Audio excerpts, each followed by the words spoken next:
the live stream. Thank you if that's how you listen to us every day or every other day or whenever you give us time. And to those of you possibly watching now as we are on every day, 3 to 7 via YouTube. Holy cow. I always, around this time of year, just start a run of wearing shorts. And again, just don't be a creeper. Oh, you're wearing shorts today. It's always weird. So please don't do that. But 710knus.com for everything else, and the YouTube 710knus on YouTube, our channel. Let me just get this out of the way. I really don't want to dwell on it.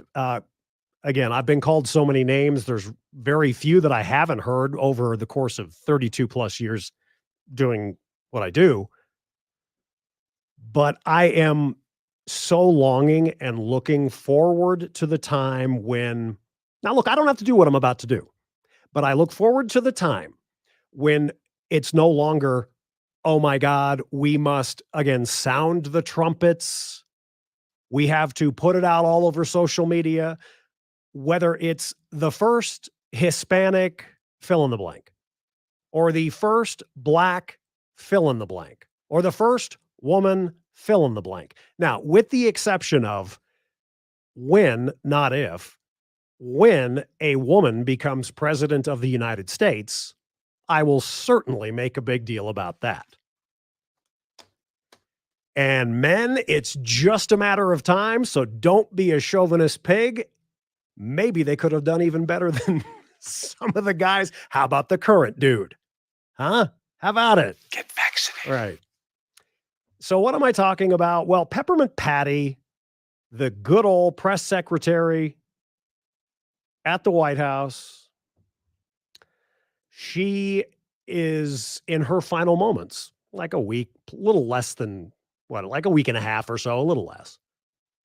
So today, the huge news, I guess we should all stand and applaud. We should, all of us collectively say at the same time, oh, it's about time. I've never heard of this woman.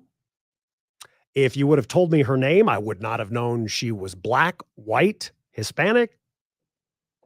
I don't even know how to, I would not say I'm 100% sure this is even how you say her name. I've never heard of her. If I did hear this name, I wouldn't know if she was a member of the LGBTQIA plus community. I wouldn't know. Nothing surprises me. She could be straight. Anyhow, Peppermint Patty's out. The new press secretary will be, I don't know if I'm saying this right, Karine Jean-Pierre. Is that? It kind of flowed, Matt. I mean, even if it's not the way that she wants to pronounce it, I think that Karine Jean-Pierre will be the next White House press secretary. Now, why did I even start? Well, because they did. I didn't start it. You started it. Jen Psaki says she, Karine Jean-Pierre, will be the first Black woman, oh my God, and the first openly LGBTQ plus person to serve as the White House press secretary. Whew, Matt, we got it over with. Well, you're making it a big deal. She didn't. Well, maybe Karine Jean-Pierre didn't make it a big deal. Trust me, everybody else, just go to social media. So I look forward to the day where we don't have the, here, how about this? The first queer astronaut that comes out. I am going to the moon and I am gay, queer, transsexual. What else? What did I forget? Lesbian, homosexual. What's the other one? Did I say trans? Asexual. asexual. Yep. I'm so done with it. Coming up next hour. Why? Because we love variety. I love variety when it comes to, say, past events and historical things. We will have my friend, Stephen Kelly. I may call him Steve Kelly, and it's not that one. But this is going to be great. Just recently, Steve, who is part of the Colorado Aviation Historical Society, I've had a chance to do a couple of events with them. I believe just this past Saturday at Wings Over the Rockies Museum, Steve did a presentation, and he's going to talk to us about that and his knowledge of the development of nuclear weapons. And we will go back to, of course, the days of the Manhattan Project. We'll go back to the days of Los Alamos and the testing that was done. But it's going to be a great hour. So if you have maybe any questions, I'm not sure if he can answer it. I probably most certainly could not. But you can feel free to send me an email to my inbox or send us a text to the monitor in front of me if you've got any questions ahead of time, or obviously during next hour when Steve is in studio with us. It should be pretty cool. And I look forward to that. And, one of the things that I guess it's maybe not too far of a stretch, sadly, is look at what's going on with the war in Ukraine and what has Vladimir Putin threatened for, in essence, well more than 2 months now. West, remember, we've got nukes. Don't keep sending that money over. Of course, then another $33 billion will be going over shortly. So we'll see. But we'll have some kind of an historic or a historic look at this, as well as about his presentation. So that's coming up in our 4 o'clock hour. We'll give you breaking news, of course, if that should happen. I want to also start with something, and this is not really a tie-in, though we'll talk, obviously, military involvement. But just in case you may have heard a little bit about this or saw a headline here or there, I think it's truly unbelievable what has gone on over the past couple of years on the USS George Washington.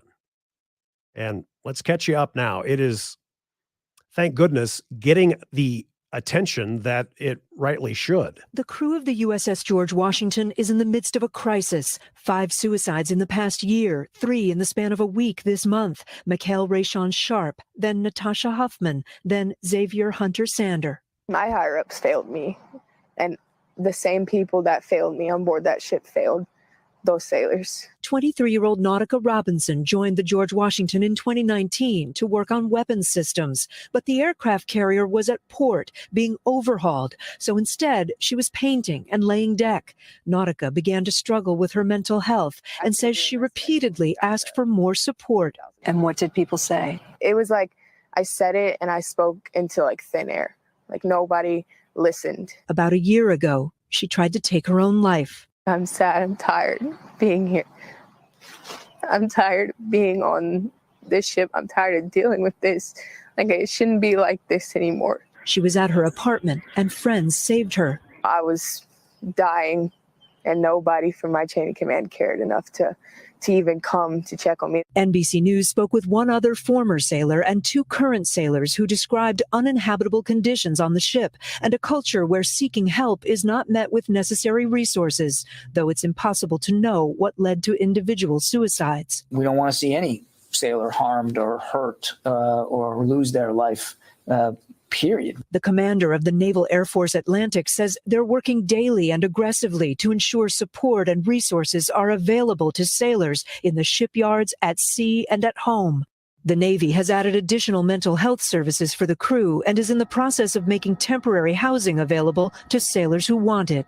I understand that we still have a problem. Last week, the Navy's senior enlisted person, Master Chief Russell Smith, spoke to the George Washington crew and acknowledged the overhaul work they're doing is not pleasant, but said it could be worse. What you're not doing is sleeping in a foxhole like a Marine might be doing. What you are doing is going home at night most nights. The downside is some of the you have to go through logistically would drive you crazy.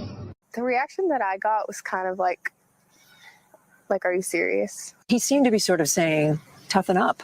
This is the Navy. Embrace the suck. Is the Navy. There's only but so much suck that you can kind of embrace and take. Nautica left the Navy in February, but still talks with sailors on the ship and says many are more scared to speak out now. NBC's Kate Snow reporting. I think it just needs to be said, and if there's anybody on the airwaves anywhere that has focused so much on military suicides, veteran suicides, it's me. And I'm not trying to pat myself on the back.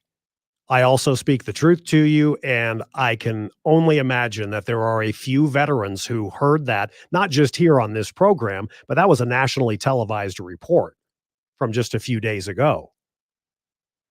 I think a lot of battle-hardened veterans, whether they are from Iraq or Afghanistan, or even way back to World War II, I think they would take a little bit of an issue with that female sailor. Just saying. Meantime, from our partners at CBS News, more on the crisis aboard the USS George Washington. We are learning more about the poor conditions on the ship, often lacking running water and working bathrooms. Here's CBS's David Martin. When the aircraft carrier George Washington moved into the shipyard at Newport News, Virginia for overhaul, it was the beginning of a nightmare. Today, the Navy acknowledged 3 more suicides occurred in 2019 and 20, bringing to 7 the number of sailors who took their own lives while the ship has been in overhaul. The 3 most recent deaths, all of them young and low-ranking, occurred in the space of a week earlier this month. Last week, when the Master Chief Petty Officer of the Navy visited the George Washington, the entire crew was wearing hard hats, a sure sign the ship is still in overhaul, which because of COVID and unexpected repairs is now in its 5th year.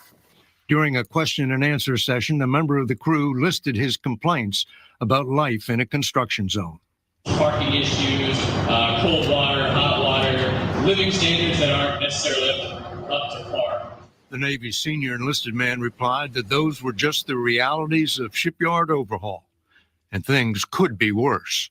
What you're not doing is sleeping in a foxhole like a Marine might be doing. What you are doing is going home at night most nights. The downside is some of the that you have to go through logistically will drive you crazy. Captain Kenneth Strong, the commanding officer in 2019 and 20, was forced to step down 3 months early due to what the Navy calls individual incidents of poor judgment. Despite his early departure, Strong was awarded the Legion of Merit at the ceremony in which he was replaced by the ship's current commanding officer. One of the ship's crew told CBS News, "It feels like Big Navy has left us out to dry. Nobody cares." Big Navy, meaning the admirals who run the Navy, has now directed that all 360 sailors living aboard the ship while it's still in overhaul be allowed to move ashore if they want. The Navy would pay for the housing, but first it has to find suitable accommodations. CBS newsman who covers the Pentagon, David Martin, will continue to follow it and talk about it this weekend on the American Veterans Show. We will remember a Denver legal icon coming up in just a moment. And then in our next segment, remember when they said La Alma Lincoln Park, near 11th and Osage, you have crime waves. You've got, sadly, a homicide 8 days ago, a Good Samaritan, 63-year-old man shot dead. Well, we'll give you an update on the park and the status of it opening. And apparently last night, we thank the good Lord above that I am not the only one that, quite frankly, called total bullshit on closing that park. We'll give you an update on that straight ahead. My friends at the Black Eyed Pea of Colorado are my friends. Steve and Michelle are terrific. They are truly, just consider them the mom and pop of the Black Eyed Peas. 9 locations. One is likely near you. Maybe scoot on in there for a late lunch right now or an early dinner. Lunch or dinner, you're going to love it. The food is just absolutely phenomenal, especially if you maybe haven't tried their grilled Atlantic salmon yet. But speaking of all the great stuff, what are you doing for Mother's Day for mom or the mom in your life? Do not make her cook. Get to the Black Eyed Pea for Mother's Day. The specials include that grilled salmon, hand-carved prime rib, grilled mahi-mahi, even chicken cordon bleu. Mom will love probably anything like that. I mean, they have got so much stuff and so many choices. All of the entrees always served with 2 sides, fresh baked rolls and cornbread, and the featured dessert for Mother's Day 2022 is a cup of cherry cobbler with ice cream. Celebrate mom, celebrate Mother's Day at your local Black Eyed Pea. Coming up this Sunday, they will open at 10:30 in the morning. And if you are looking for a job, blackeyedpeacolorado.com. Get there and click on employment. I love everything about this restaurant. Seriously, I've never had anything that I'm like, I just haven't. blackeyedpeacolorado.com. We will get a check on traffic and weather, which does include a pretty darn nice and warm weekend. We'll get to that in a moment. I was listening to the George Brockler show early this morning, and it was right at the top of, was it the 8 o'clock hour? I believe it was the 8 o'clock hour, and George's guest was our friend of the program, former Denver District Attorney Mitch Morrissey. And for those of you that may have heard it, you could hear the emotion in Mitch's voice. He announced that his longtime friend, you could basically say his mentor, longtime 10 years plus Denver District Attorney Norm Early passed away last night. He, again, was the district attorney from 83 to 93 here in the Mile High City. I didn't have many interactions with him, but when he was on the show, when I was over at Devil Radio, always a gentleman and very much well-liked. He embodies what a district attorney should stand for. He became Denver's first Black district attorney. A graduate from the class of 1967 at American University in Washington, D.C. 2 sons, a couple of grandchildren. He was doing some part-time law work late in his retirement, and we pay our respects to now the late Norm Early. We will take a break. When we come back. An update on the La Alma Lincoln Park in Denver and Decay debacle, and let's see how they try to CYA. And they did try to do that. We'll have that coming up next on 710 KNUS. Traffic is still tied up at the moment on I-25 northbound at Founders Parkway. Just as you're coming up toward Castle Rock, there's a collision off to the shoulder and traffic is slow from Wolfensberger. There was a problem on I-25 northbound at Spear. There was a car that was stuck in traffic. That is gone. Now an accident on eastbound I-70 at Central Park and slow-moving traffic coming away from I-270. And there is an area with police activity and a closure at Perry and 4th Avenue. I'm Karen Johnson. This report is sponsored by Root Insurance. Hi, Colorado. We're Root, and we do car insurance differently. Download the Root app today. Root, for good drivers. Disclaimers may apply. See root.com for details. Why Boot Barn for your business? Because nothing is more important than your workers' safety and your peace of mind. With a commercial account at Boot Barn, you get a customized program specific to your business. The largest assortment of work boots and workwear for every industry. The convenience of having a one-source nationwide supplier and nationwide customization. You need safety and compliance. We have your back. Commercial accounts at Boot Barn Work. It's springtime in the Rockies. Come and explore beautiful Carbon County, Wyoming. There's no better time of year to enjoy the natural mineral hot springs in Saratoga. Soak your bones in the healing waters of the Hobo Hot Pool. Free to the public and open 24 hours a day, 7 days a week. For information and directions, visit WyomingCarbonCounty.com or call 324-3020. Carbon County, Wyoming. Get your West on. Brad was a young father who worked on a farm. One day, his tractor rolled over and crushed his pelvis. He had a long and expensive recovery. Like many of faith, Brad turned to his healthcare sharing ministry, a community of Christian believers who share one another's medical bills and pray for each other too. They were there for Brad and shared the entirety of his bill, over $100,000. Now, Colorado legislators are debating a deeply misguided bill, HB 1269. The bill would impose costly burdens on healthcare sharing ministries. It would also place these faith-based charities that are not involved in insurance under the thumb of the state insurance bureaucracy. Enough is enough. Do we really want government meddling in the religious communities of more than 50,000 Coloradans? It's time to take action. Tell your senator to oppose HB 1269 and keep the government out of Christian healthcare. Visit SaveChristianHealthcare.org to learn more. SaveChristianHealthcare.org. Personalized, functional, beautiful. Kitchens, the centerpiece of your home, a place to gather and eat, and we all want one we can enjoy. Your kitchen remodel can bring all the latest designs, colors, and textures to life, from brilliant countertop and backsplash installations to cabinets in the style and function that fit you best. Cabinetry by Kales is known for extraordinary kitchen design, and you'll love working with their expert designers who can take your ideas and tastes and bring them to life. Cabinetry by Kales Kitchen and Bath carries multiple lines of cabinetry and countertops, plus hardware selections and a variety of styles and price ranges for the kitchen, bathroom, or other cabinet projects. Get started at cabinetrybyKales.com or in the showroom located off Dransfeld in Parker. You'll find inspiration and understand the process start to finish. Why wait another moment? Your kitchen refresh, upgrade, or complete remodel awaits at Cabinetry by Kales Kitchen and Bath.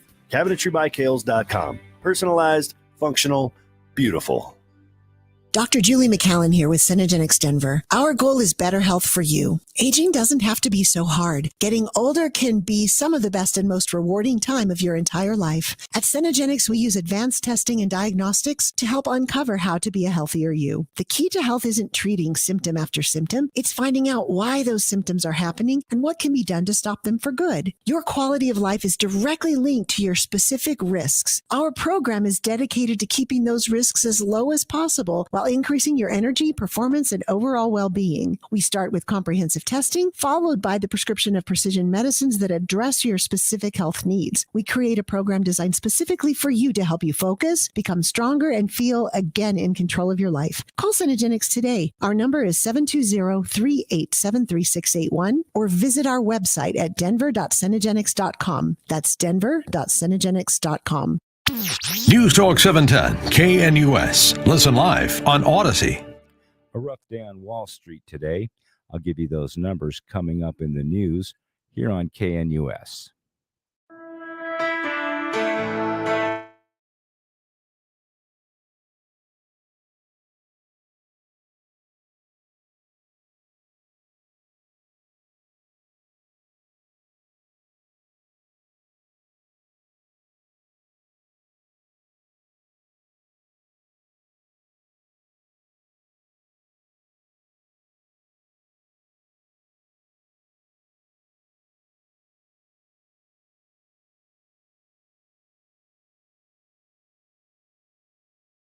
A great in-studio guest. Why? Well, it's important. It's an incredibly complicated, complex topic. Questions like, what is an atom? What about atomic research? What about the Los Alamos nuclear lab? What's the difference between back on August 6th and August 9th of 1945? The difference between Fat Man and Little Boy. We have our friend of the program, Stephen Kelly. He is going to kind of examine something that he did this past weekend. He gave a lecture on the atomic bomb, as well as the development of nuclear weapons. He's going to do what he did at the museum, except he's going to have to answer questions from me. So he is in studio for the hour. We love variety on the program, and that is coming up. I think it's going to be a fascinating hour. We are going to get into, in this segment, the La Alma Lincoln Park in Denver and Decay controversy. Remember, even if you don't live in Denver and Decay, Can't you just see that, well, maybe in your neighborhood, well, crime is bad and let's just shut the whole damn thing down. Well, they did that for a week. Remember, for the foreseeable future. And residents were not happy. I said, and I went off on this last week, if you were with us, that this is absolutely the idiots in Denver and Decay, Parks and Rec Department, etc. They decided to raise the white flag. So, well, we'll talk about that coming up. Our number 303-696-1971, 303-696-1971. You may have looked in the mirror lately and said, you know what, I've had it. I am done with my, say, I don't know, receding hairline, bald spot. Maybe your hair is thinning. Well, it doesn't matter if you're a man or a woman across any age range. My friends at Advanced Hair Restoration can help you reverse years or even decades of hair loss. They've got a simple one-day treatment and your own natural hair begins to regrow the very next day. That new hair is backed by the Advanced Hair Guarantee. Their advanced FUE treatment has already changed tens of thousands of people's lives. So set up your free consultation and they can help someone like you. 720-459-HAIR. You can get special financing if you feel it's the right option for you. Go with them. You'll also get thrown in for free 250 free hair grafts as well as $250 off. You can start to regrow your own natural hair today. 720-459-HAIR. Be sure to ask about the Advanced Hair Guarantee, and you can check out those before and after pictures. I don't know, become inspired at advancedhair.com. Well, apparently, thank the good Lord above, I was not the only one. And of course, the beauty of radio is you never know who's listening. The scary part is anyone listening.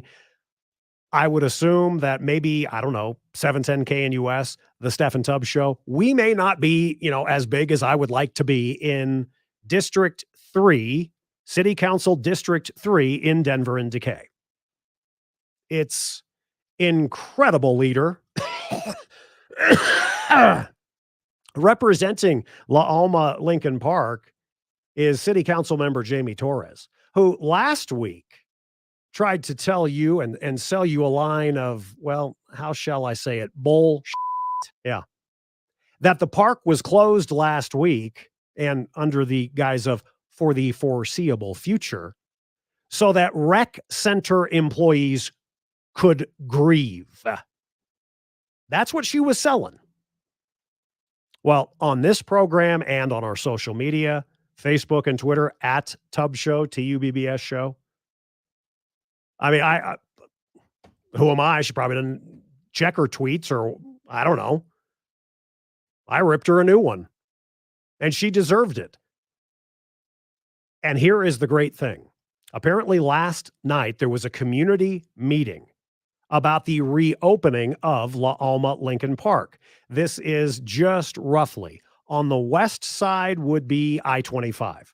On the east side would be Santa Fe and Calumet. The north would be 6th Avenue. And to the south, is that right? Yeah. No, to the south, 6th Avenue, to the north, Colfax. So that's the general area. But let me just refresh your memory, and then we'll get to a report from the folks at CBS Denver here locally. What they wanted you to believe was, well, we're reassessing. We're reassessing. We've got to get, we don't have, it's crime. So eight days ago, it was a week ago last night, that a man named Gary Ariano, 63 years old, he was shot to death while he was trying to break up a fight at this Denver in Decay park. I went out there. What was that? Last Friday. They've got at one corner, I think it's either 11th or 13th, and Osage. They've got at the corner there, really nice little mini water park. I still remember the smell in a good way because the playground, the swing sets, and the merry-go-rounds, they all had that fresh new base of wood chips. No one was there. Then they tried to tell you they were going to close it, and we heard that they were bringing in fencing. Well, No, it wasn't fencing. It was, those ridiculously warm. If anybody wants to hop over it, they can. Those little not flimsy, but the metal barricades. There's a baseball diamond. There's a nice field there with bleachers. And of course, you've got a rec center. And all around it, either apartment complexes or single family residential homes. Well, the residents last night apparently were pissed. And good on, by chance, any resident or friend of a resident of the La Alma Lincoln Park area in Denver and Decay for them speaking up.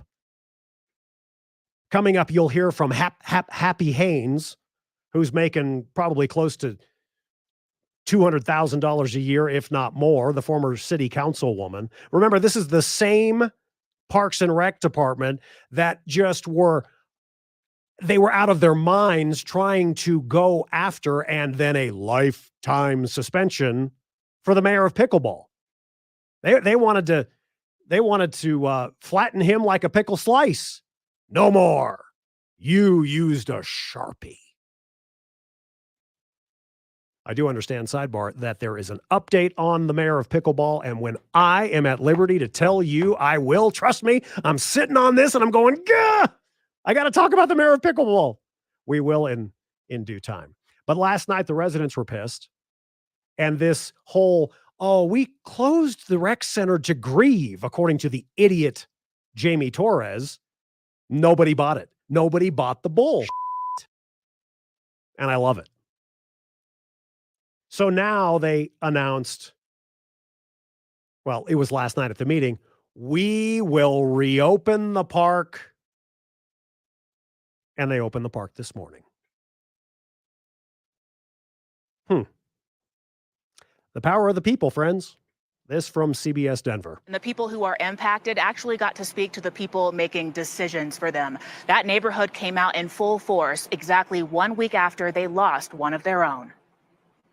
Well, we shouldn't suffer anymore from it. It's not fair. The family will always suffer, but the rec center he loves so dearly will reopen.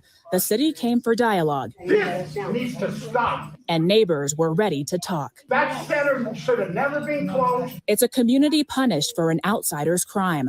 Parks and Rec says that wasn't their goal. We have an obligation to look at, is there something we've missed? Executive Director Happy Haynes says they've come up with solutions in the 1 week it's been closed. We wanted to make sure that, at least for the foreseeable future, that we have some additional presence in the park. That'll include bringing on more staff, but neighbors don't think security should come in the form of more surveillance and more police. Who don't feel safe? And is this another excuse to move us out? DPD doesn't even have the staffing. The city says they're looking into other options. I think it should be police that the kids know, that the adults know, that they can say, hi, Steve, hi, Debbie, and somebody you know, because new faces are scary. Familiarity is what these neighbors value.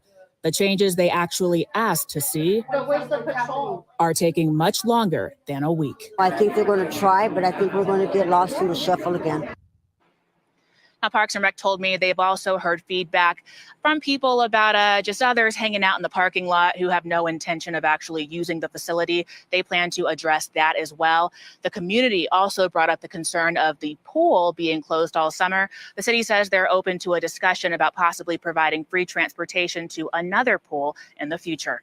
That from CBS Denver. Oh, brilliant. Yeah, keep that pool closed. And let's try to make it as completely difficult as we can. By Johnny and Susie, I know they live right across the street from the water slide, but well, maybe you should take the bus. I don't know. I know that a vast majority of you, even last week, and for more than a week now, we have been talking about this, and it is more than just, sadly, I think it is more than just, sadly, another homicide in Denver and Decay. This should be absolutely crystal clear to you, even if you live in Lakewood or Longmont or Byers, for crying out loud. This is what government leaders think is okay. How many times in less than a week on this radio program have I gone off on all this was signaling you all in the residential area, you all that use this park and this rec center, we're sorry, but I mean, people are getting killed. The crime wave is what it is. Why don't we close it? And again, for emphasis, the idiot Councilwoman Jamie Torres has the gall, I think. Either that or she is just one stupid freaking woman that she thought anyone paying attention to this, not just me, but more importantly, the neighbors there, that they were going to buy that the rec center was closed so rec center employees could grieve. That may be, Jamie Torres guaranteed will be on our list for a Turkey Award come November. That may be within the city and county of Denver, most certainly out of District 3 in Denver and Decay, the biggest line of bull so far this year. And condolences to the friends and family of Gary Ariano. Tried to break up a fight in that park between two chicks. And one of the chicks, apparently her boyfriend, allegedly her boyfriend, has a gun and he shoots to death Gary Ariano. Described for now well more than a week as simply someone who enjoyed the park in that neighborhood and a good Samaritan. And as a result of that, what was the decision? You heard from Happy Haynes in that CBS Denver report. What a freaking joke you are. You lost all respect for, well, a vast majority of people who listen to this station and may be living in the city and county of Denver. When you went after balls to the wall, when you went after the mayor of Pickleball, suspending him. I just want to say, power to the people. Good on you, residents, for speaking your mind last night, as you heard in that piece. The only people who lost for one full week were the good folks that did nothing wrong. But that's how it is in Denver and Decay right now. Maybe for the foreseeable future. They closed the park for the foreseeable future and then reopened it this morning. But maybe for the foreseeable future, like really, is incredibly inept and continuing to be inept leadership, where they would think that, yeah, let's just close it. Nope. The people who lost were not the bad guys or the 24-year-old who is accused of killing Mr. Ariano. And again, if you have nothing to do with La Alma Lincoln Park, you haven't been to the city of Denver in 7 years and you're proud of it, it still needs to be talked about.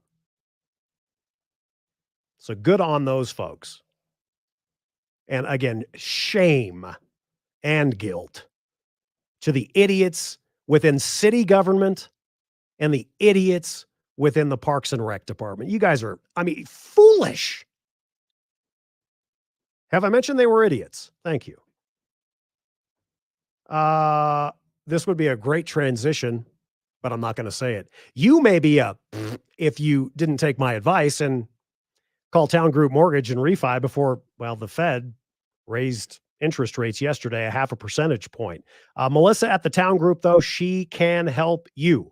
And I'm telling you, she can help you right now. If you have built up equity and you own your home or apartment, condo, you've got that equity. Maybe now is the time to say, you know what? I'm not going to be eaten alive by credit card debt, etc. And paying off debt now is more important than ever. If you need cash, call my friends at the Town Group. If you're a business owner with large write-offs or self-employed, no W-2s, Melissa, who I worked with through my refi last year, Melissa there, she specializes in jumbo loans for the self-employed, but they do all kinds of mortgage products. The silver lining, even with interest rates going up, is with skyrocketing home values, you may be unable to unlock equity that maybe you hadn't had access to before. If other lenders have said no, give Melissa 5 minutes and hear your story. And maybe with that equity, she can get you into a loan that can help you consolidate things or get cash out for a mega vacation or what have you. If you've got the income to buy but limited down payment, call the Town Group before you get priced out of the market.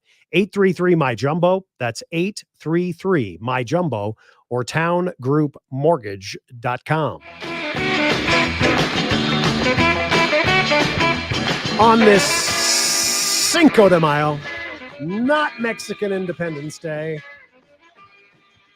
Let's hit it, Matt.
2 years of lockdowns.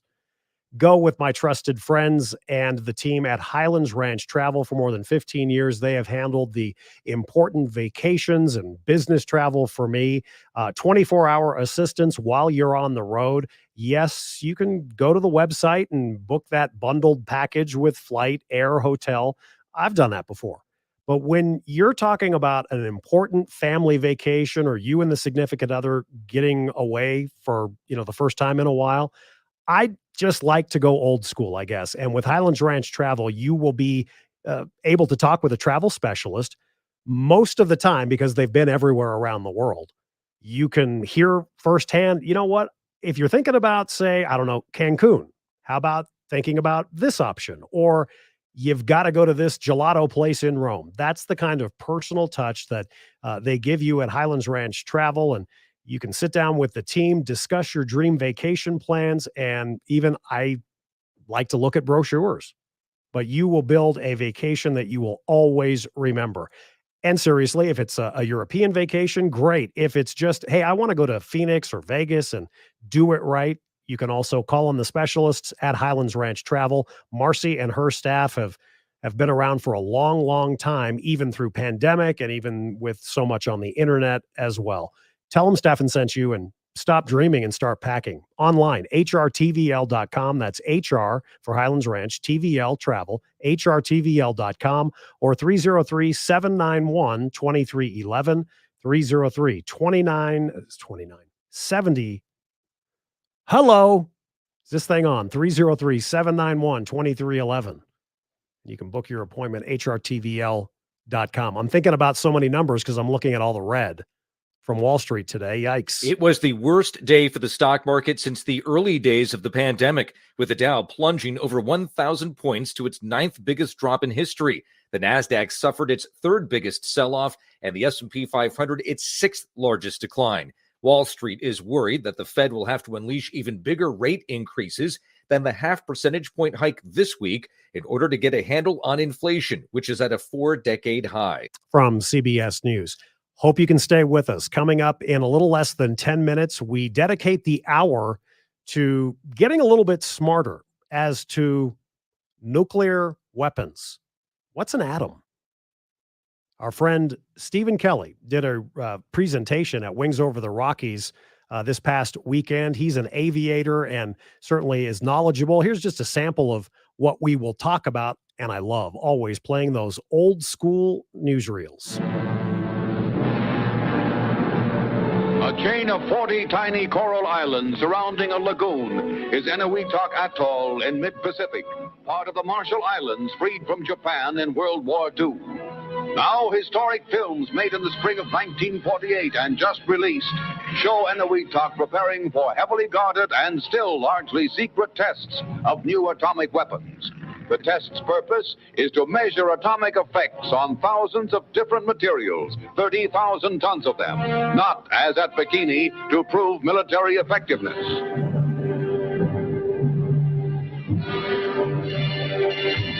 In special towers, automatic cameras will record the explosions.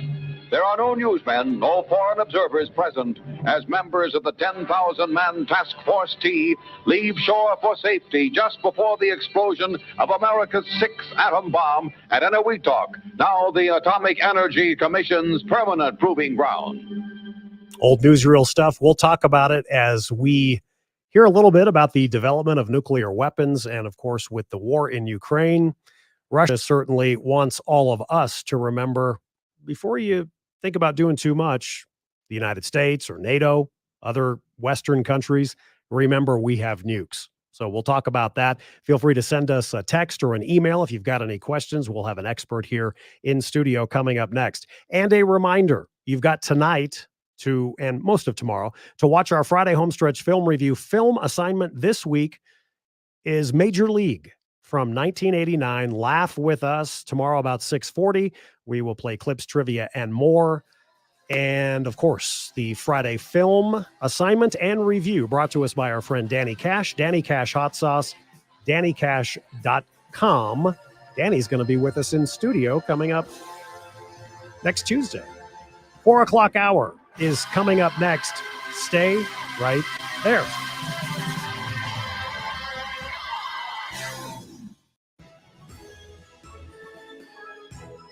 Western Conservative Summit is one of the largest annual gatherings of conservatives in the Western United States. Thousands of attendees, over 100,000 viewers online. I'm Jeff Hunt. Join us June 3rd and 4th at the Gaylord Rockies Resort and Convention Center in Denver, Colorado. This year's summit features former Trump press secretaries Kayleigh McEnany, Sarah Huckabee Sanders, Congresswoman Lauren Boebert, and many more. Get tickets today at 710knus.com. Brad was a young father who worked on a farm. One day his tractor rolled over and crushed his pelvis. He had a long and expensive recovery. Like many of faith, Brad turned to his healthcare sharing ministry, a community of Christian believers who share one another's medical bills and pray for each other too. They were there for Brad and shared the entirety of his bill, over $100,000. Now, Colorado legislators are debating a deeply misguided bill, HB 1269. The bill would impose costly burdens on healthcare sharing ministries. It would also place these faith-based charities that are not involved in insurance under the thumb of the state insurance bureaucracy. Enough is enough. Do we really want government meddling in the religious communities of more than 50,000 Coloradans? It's time to take action. Tell your senator to oppose HB 1269 and keep the government out of Christian healthcare. Visit SaveChristianHealthcare.org to learn more.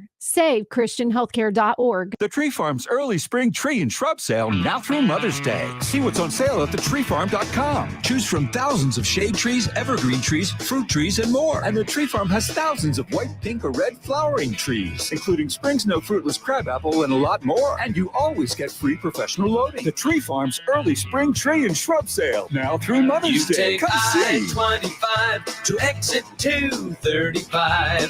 Then 5 miles west to the Tree Farm. Hi, it's Peter Boyles. Come and celebrate Mother's Day at the Butchery in Arvada on Sunday, May the 8th from 2 p.m. till 9 p.m. Treat Mom. Incredible beef menus of bacon-wrapped filet mignon, garlic, butter, mushrooms, or Black River blue cheese and crusted fillets, and of course, the Butchery's succulent prime rib. If Mom loves fresh seafood, get the cold water lobster tails, juicy jumbo sea scallops, or the savory bourbon barrel salmon. Make your Mother's Day reservation today by going to thebutcheryarvada.com. It's thebutcheryarvada.com. Tell me why Relief Factor is so successful in lowering or eliminating pain. I'm often asked that question. Pete and Seth Talbot, the father and son founders of Relief Factor, tell me they believe our bodies were designed to heal. The doctors who formulated Relief Factor selected the 4 best ingredients, 100% drug-free ingredients that each help your body deal with inflammation. Order the 3-week quick start now. Discount it to only $19.95 to see if it will work for you too. Call 800-500-8384. ReliefFactor.com. News, traffic, weather, and the latest on Ukraine. News Talk 710, KNUS, Denver. The news now. It's 4 o'clock, partly cloudy skies, 65 degrees at DIA, your forecast and first alert traffic coming right up. According to Sportico, Magic Johnson is joining the bid to buy the Denver Broncos.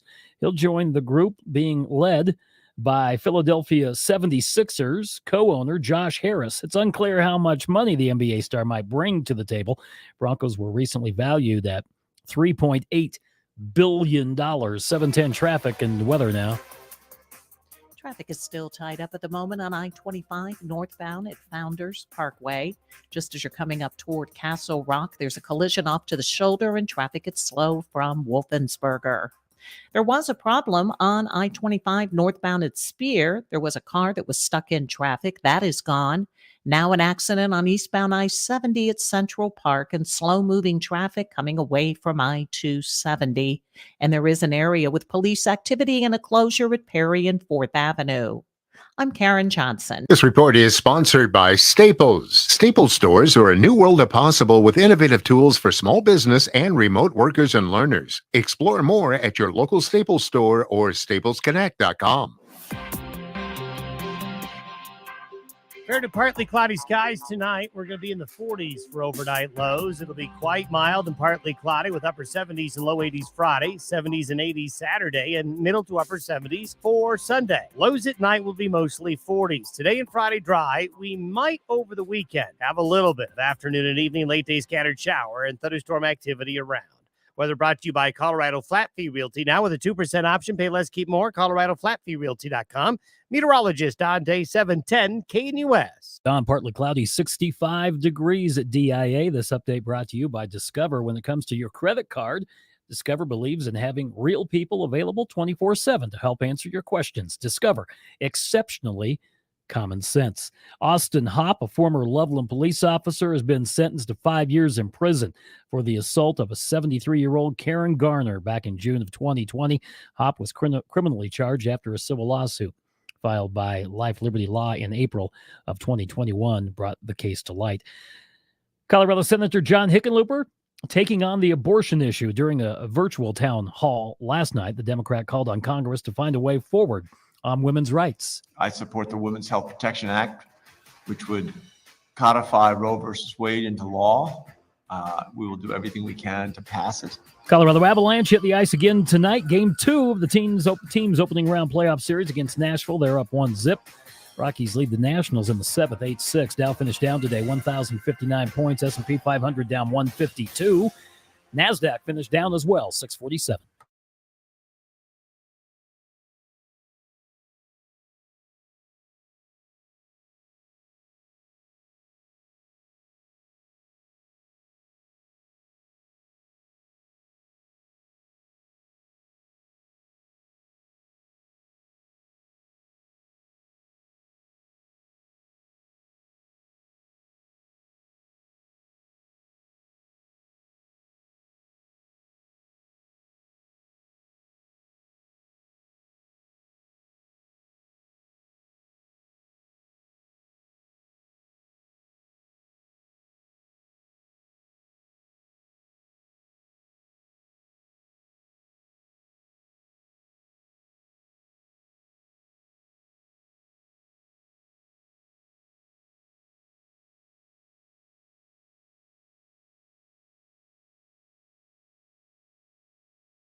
Got a special in-studio guest in the 4 o'clock hour. Just real briefly, besides the fact it's Cinco de Mayo, not Mexican Independence Day, by the way.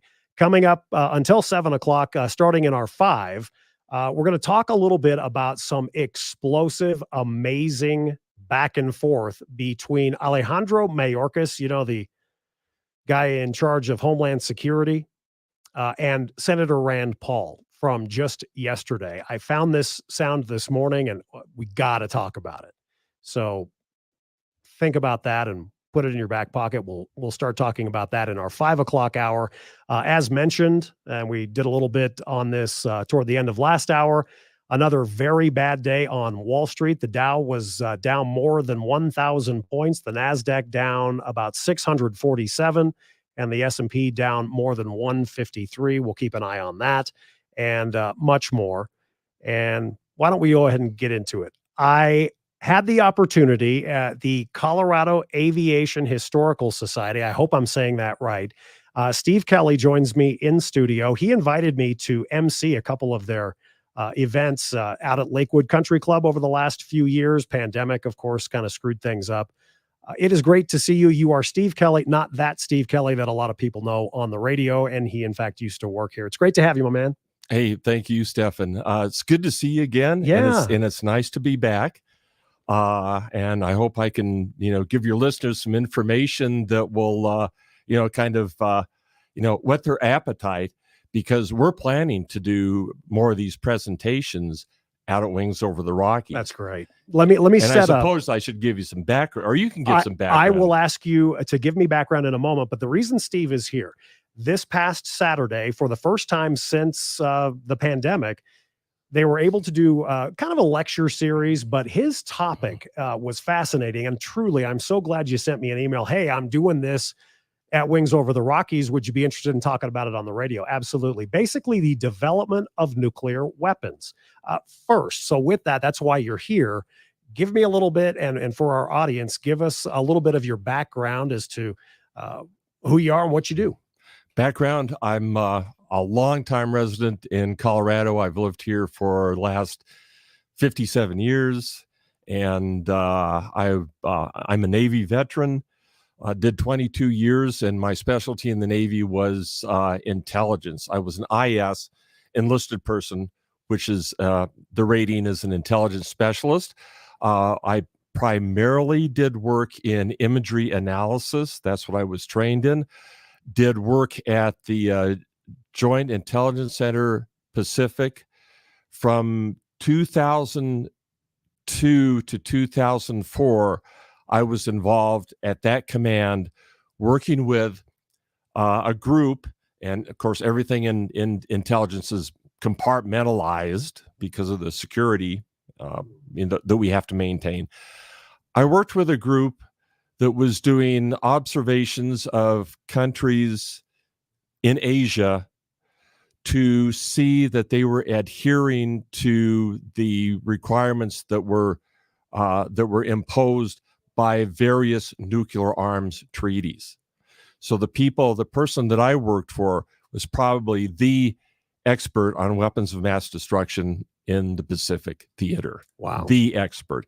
And the briefings that they put together went right to the top. The guys that worked in our compartment, in our section, the section was called Operational Analysis and Targeting. And the guys that did briefings for us went right to the top. They briefed the people in the Pentagon, essentially. So this was an important mission, and I was just really lucky to fall into this and be one of the people that did imagery analysis for this group. So you've seen, translation, you've seen some stuff. I've seen a lot of stuff, and I suppose that's going to be the end of it right there. Yeah, well, you're not going to give too many state secrets. From now on, well, we're only going to talk about D-class stuff. So, absolutely. yeah. So your lecture this past Saturday at Wings Over the Rockies, the development of nuclear weapons. Why did you think, before we get into specifics of what you talked about and what you will talk about with us today, why was it in your mind, you know what, I know a lot of stuff. This may be interesting to other people. And one of the pointed reasons I ask is because, think about it. We've heard more about nuclear weapons over the last 2.5 months or so because of the war in Ukraine than maybe we have, in the last couple of decades, right? That's correct. We have. It's a subject that kind of went away after a while.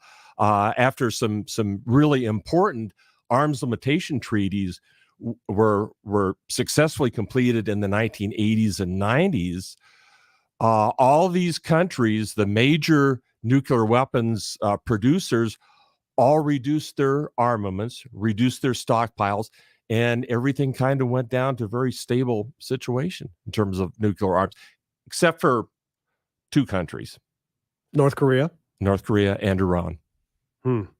How do you view right now some of the threats and that's to me what they are, at least thank God at this point, the posturing from Vladimir Putin threatening the West, it as well as anybody, continue to give them materiel, to give them money, to give them weapons. Don't forget, friends, we've got nukes is basically what he is saying. I mean, do you ever see that coming to fruition? Going back to Soviet policy, they had used nuclear weapons as a threat to get their way for many, many years, for decades. They wanted to hold that over the West. They would always crow about their superiority in nuclear weapons, about how many they have, about how effective they were. Go back to the days of the Soviet Union. It was when Khrushchev was in power, it was like, test the biggest weapons you can because we're going to intimidate the West that way. And I hear you saying that's what they're doing now. It's continued. Pretty much along a straight line, it's continued. It's almost the same thing. What do you do now? Are you retired? What do you do for a living or in retirement? I'm retired right now. I worked at Lockheed Martin, again, on classified projects for a number of years here in Colorado and then also in DC. Most of our customers were in DC. Sure. So I worked with those people, intelligence agencies back in the Beltway. I'm retired now, and most of what I do is volunteer work. I have a background in education, That was what my original degree was Uh-huh. in. It was in science education. So I do tutoring of kids. I do these presentations. I spend a lot of time with the Colorado Aviation Historical Society because that's I'm the president of that. Have Yeah. been How for the did you get last. how did you get in touch or in connection with that? And that's how we met. I got in touch with those people a long time ago when I first was retired and wanted to find some things to do. I was out at Wings Over the Rockies as a volunteer, as a tour guide, and as a number of other things. I worked in restorations, worked on some aircraft, and the people I met many of them were members of the Colorado Aviation Historical Society as well. And they said, well, you need to join this group. Sucker. You need, and you did. It's like, you're not doing enough. You need to join this as well. Do some more. Well, listen, you reached out to me a couple of years ago, and I was honored, and I'm so glad because look, bearing its the fruits right now is you sitting here in studio. Steve Kelly is our guest, and he just gave you the background. Let's get into what you talked about, and I've got a whole. Are you okay if I ask some really basic, dumb questions?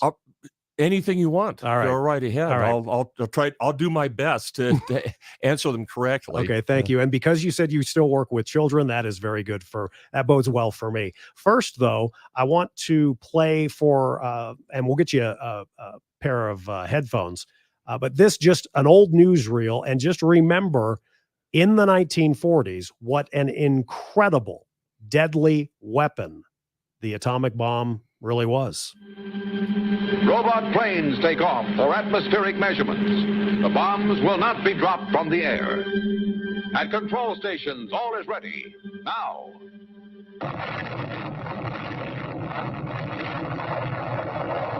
This is bomb number 6, a new atomic weapon, not an improvement of an old design. The 5 bombs set off in New Mexico, over Japan, and at Bikini are, in scientific terms, already ancient history. The flash of bomb number 6 is seen by shipboard observers.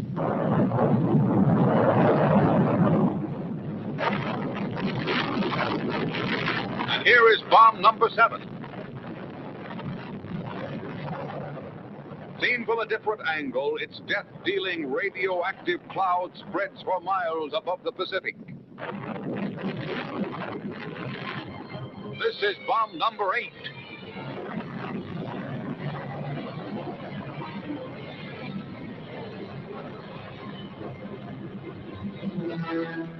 In Enewetak Atoll, the world's mightiest agent of destruction presents its unspoken and unanswerable argument for peace and for preparedness.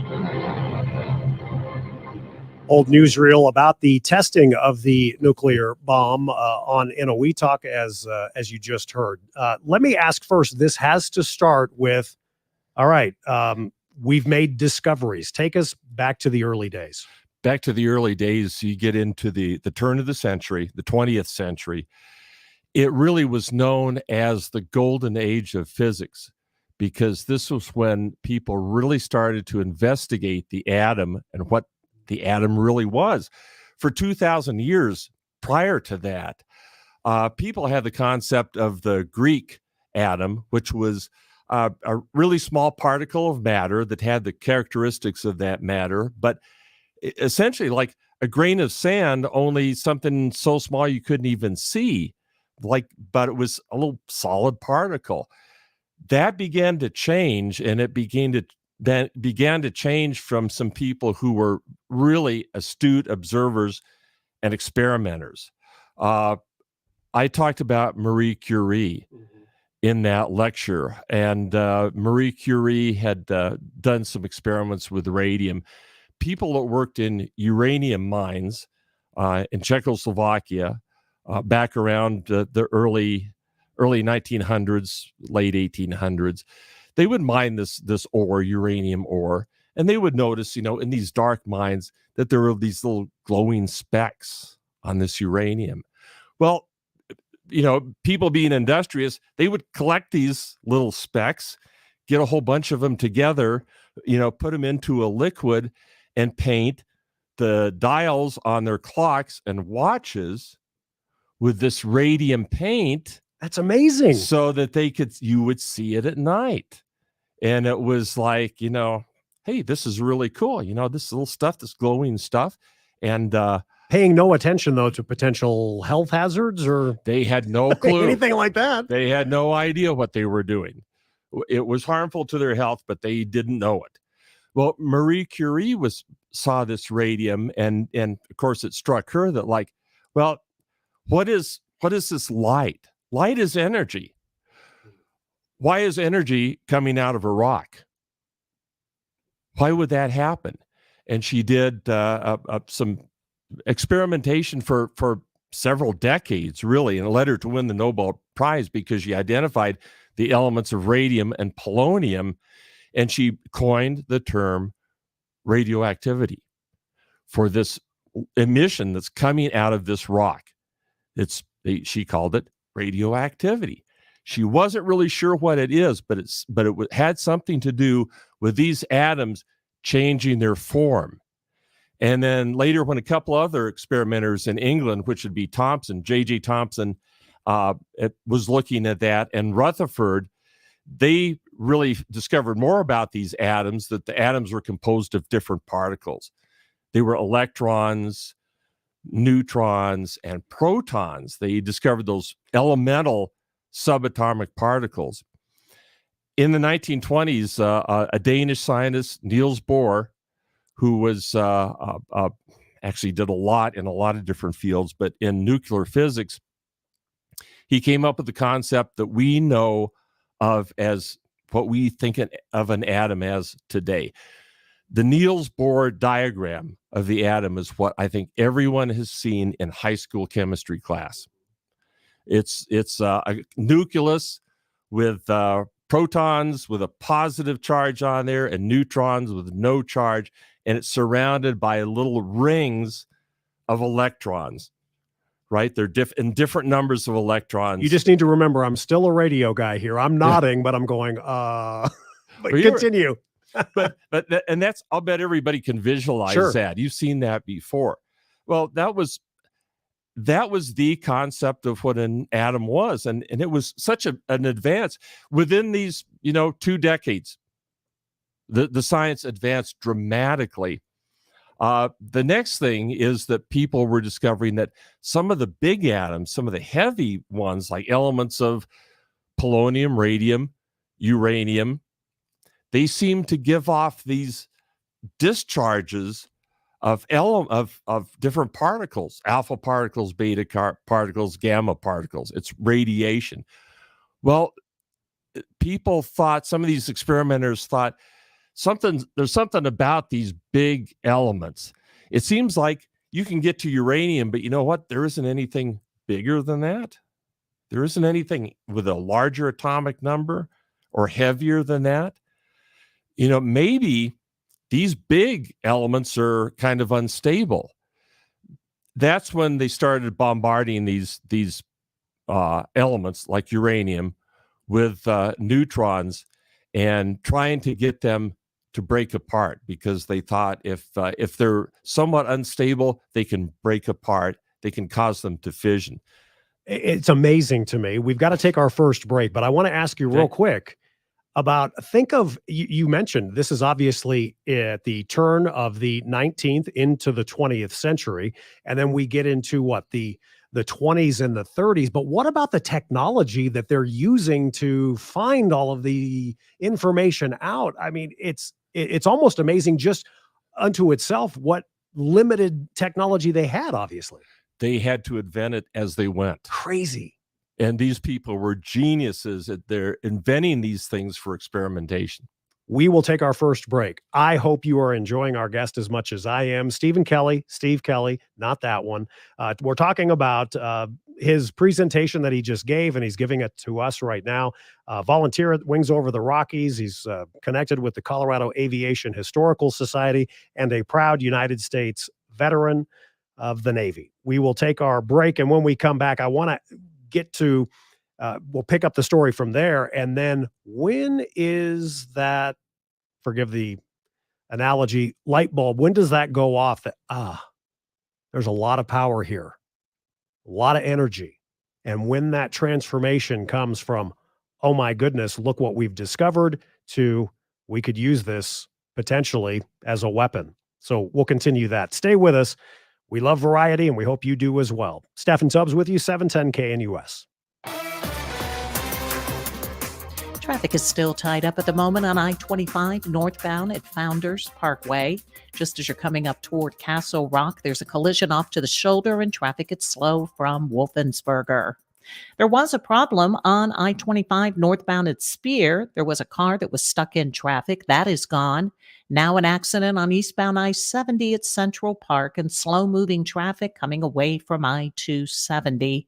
And there is an area with police activity and a closure at Perry and 4th Avenue. I'm Karen Johnson. This report is sponsored by News Nation. Dan Abrams and Ashley Banfield are now back-to-back on News Nation. Get the news without the bias. Weeknights starting at 7 Mountain on America's fastest-growing cable news network. News Nation. Hugh Hewitt doesn't believe Russia has calculated its loss. Hackers, they have totally shut down Russian banks. They've captured data. They've shut down Russian utilities. They're going to post that data pretty soon. Boy, have they done a number on Putin. That country is reeling so far backwards. Well, I don't know if he has a cost-benefit analysis. It's impossible to say if he has a cost-benefit analysis. The Hugh Hewitt Show, weeknights at 10 on News Talk 710, KNUS. Joe O'Dea, an outsider, not a career politician. Joe O'Dea, a conservative running for U.S. Senate. Joe was adopted and raised by a Denver police officer. He became a union carpenter and started a construction company as a young man. That construction company employs hundreds of Coloradans today. Now Joe O'Dea is running for U.S. Senate to be a voice for working people, to attack inflation, cut the waste, fund our military, police, and America's infrastructure. Joe O'Dea is endorsed by Colorado's largest organization of police officers. Listen to what Joe has to say. You know why Washington is so disconnected? It's run by too many people who have never had to work a hard day in their life. Yeah. So when people say, why are you running, Joe? I'm running to be a voice for the working people of this country. I am one of you, and I will fight for you. Joe O'Dea, conservative, outsider, a voice for working Americans. I'm Joe O'Dea, and I approve this message. Paid for by Joe O'Dea for U.S. Senate. Life's about choosing where you want to go and mapping out a financial path to get there. Of course, things don't always go according to plan. An experienced financial advisor can help you avoid potential hazards and find alternate routes. The right financial advisor is there for the journey, helps you plan for what's coming, makes adjustments along the way, and helps keep you on track to reach your goals. Are you on the road to success? Contact us for a complimentary review to find out. Call Alpha One Tax and Wealth at 833-650-7526 or visit alpha1wealth.com. Perfect air with a personal touch. Only Pastor Camp Heating and AC Inc. can give you authentic Lennox quality and service. They're the people you know and trust right here in our community. And for a limited time, they're offering up to $1,000 in rebates or make no payments for 6 months when you finance a new Lennox system for as little as $132 a month. To get quality Lennox equipment with trusted service provided by Pastor Camp Heating and AC Inc. Call 303-777-1234 today or visit them online at pastorcamp.com. Conditions apply. See dealer for details. I should have had Done Right do it. Don't be that person that says this after ordering your remodeling project. Hi folks, Dan Cicchini, owner of Done Right Kitchens and Baths, Windows and Doors. Simply put, we make people happy by being particular, just like you. 800-362-8370. I found hope in the midst of an overwhelming situation. Alcoholism can affect any family. Are you in an overwhelming situation because of someone else's drinking? Al-Anon and Alateen can help. Call 866-200-0033 or visit alanon.org/hope. Moose is the German Shepherd and hasn't had any kind of health problems at all. He has been on Dinovite since he's a puppy. DINOVITE.com. We tell anybody that has a dog, if there was something that you could do right from the beginning so that you don't have expensive veterinary bills, why would you not do it? Get the Dinovite. Dinovite for life. You get some Dinovite, how happy your dog will be. DINOVITE.com. News Talk 710, KNUS. Listen live on Odyssey.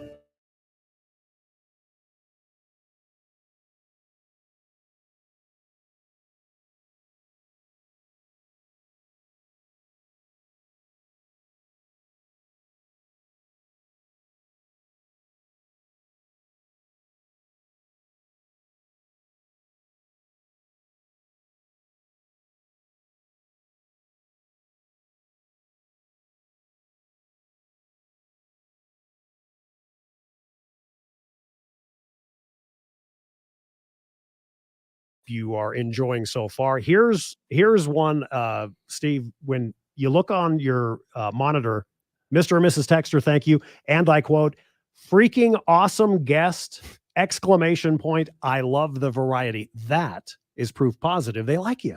They really like you. That's a good one. That's a good one. Yeah. We'll get back to Steve in just a second. We couldn't do interviews and shows like this without our sponsors like Joyce and Brent Tolliver with Roll 'em Out Shelves. You can streamline your space. No more awkward bending and twisting and pots and pans going everywhere in your kitchen. You can have smooth, accessible roll-out shelves. They did my kitchen first week of this new year, and I absolutely love them, as I've told you almost daily. They are friends of the program, and by supporting them, you are supporting Colorado's small business, and they certainly help you. They're sturdy Baltic birch shelves. They're built right here in Colorado. In fact, at their Brighton facility, they are guaranteed for life. And whether it's your kitchen or bath, laundry room, pantry, garage, basement, if you've got cabinet space, they can put a rollout shelf in there.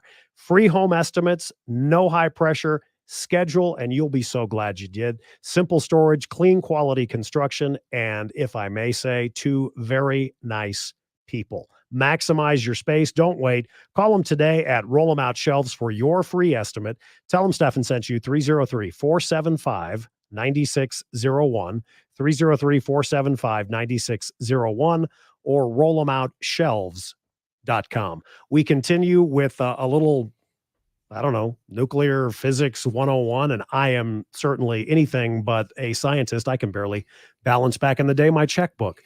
You were talking about the history, and there are Nobel Prizes, and they're inventing the technology to find out new things about the atom and uranium and all of these things. When is it that there is, I don't know if it is a certain instance, but what you've been talking about, there's a time, right, where, wait a minute, this potentially could be powerful for the good or the bad, or some would say it was good, but it was bad. Do you know what I'm saying? Exactly. And there was a specific time as experimenters were looking at these heavy elements of uranium and polonium, those type of elements. They had discovered along the way that some of these elements had what they call isotopes, which meant that it has the same atomic number, but the number of neutrons in the nucleus is different. So some of the elements of uranium had a certain amount of neutrons, and they called that U-238, because U-238 was the most common variety of uranium. There's a few atoms in that ore that had a different atomic number. It was called U-235. Had a different amount of neutrons in the nucleus. That was an isotope. In the ore, uranium ore, there's only about 0.7% of U-235. But it was discovered that was something interesting about that is it had a profile of fissionability. The atoms could be broken apart easier than other ones could. And the proof of this came along about 1938. There was two experimenters in Germany. Otto Hahn and Lisa Meitner were working in Germany and on nuclear fission. Their goal was to actually prove that this fission really happened, that it really occurred. And they worked for a long time on this, and finally they determined that from their results, from the byproducts that they were getting by bombarding this uranium ore with neutrons, that they were seeing particles coming off of this and energy coming off of it, that they felt proved that this was fission, that fission occurred.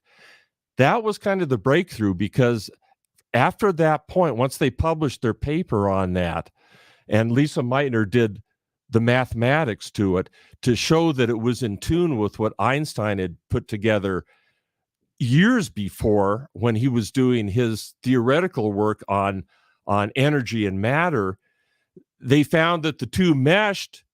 It all came together, and that it was releasing huge amounts of energy. That's because the nucleus of these atoms were held together by a form of energy. They called it in that day binding energy. The nucleus is composed of all these protons. Protons are all positive charges. Positive charges are supposed to repel each other. But how come you have all these positive charges massed together in this nucleus? Something more powerful than that magnetic charge or electromagnetic charge had to be keeping those together. You know what I find interesting, and I don't know if you've thought about this, but in kind of looking at some of what you provided and what you presented this past weekend, I don't know. I'm struck that Marie Curie and Elise Meitner, women were involved. And this is at a time where, don't you think, I mean, if you just said, I guess point blank, yes or no, women were involved in the early stages in Germany, et cetera, with identifying these molecules and to do this research, I guess I would have said, and I would have been incorrect, I would have said absolutely not. They wouldn't have allowed women to even take part in something like this because of we're thinking about that time, that generation. I don't know if you found that fascinating. I sure do. It is fascinating, and it boils down to one thing: persistence. They were persistence. Marie Curie, a lot of times in her college classes, she was the only woman in the class. Right. I bet. But she was persistent. And you stick to it and show people what you know, and she became accepted in the community. And an expert. Now, and an expert, and with multiple Nobel Prizes too. Yeah. So don't men, don't think you can push her around. So does all of this, like the voila moment, does it start in Germany? It starts in Germany. And when that information, when those papers were published worldwide, because the scientific community was still open to a large degree at that time. And the people in Germany were allowed to publish. And it set off people all over the world doing research on this. Well, and I'm especially in the United States. Yeah, I'm looking at your timeline, and my God, December 1938, two scientists report achieving nuclear fission. Well, we know what basically started and what it was like in Germany in 1938, and kind of take us from there, because we get to a point, I know, where you've got the Germans researching. The United States, as you mentioned, gets into it. And I also want to talk about, we'll get closer to home here, and the Manhattan Project and certainly Los Alamos. Right. Yes. And there's there are a number of scientists that were working in Germany at that time and prior to that time that were cognizant of the political situation. I mean, these are smart people. Yeah. They knew what was going on. And they saw the handwriting on the wall. Most of them were Jewish, and they saw what was happening. Kristallnacht and all the rest of that stuff that was going on at that time. They started leaving. In fact, they were pushed out. Hitler pushed out some of the best minds in physics that were working in Germany because they passed a law that said Jews couldn't work in the universities. So these people, hey, if we can't work here, we'll go somewhere else. Well, where did they go? They went to the United States, of course. And many of them, some of them got out just in time, actually.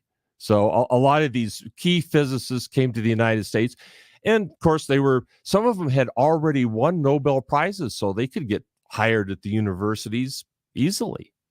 When you take a look at, from as the discovery of nuclear fission in December of 1938, you're talking about these people, they get out just in time.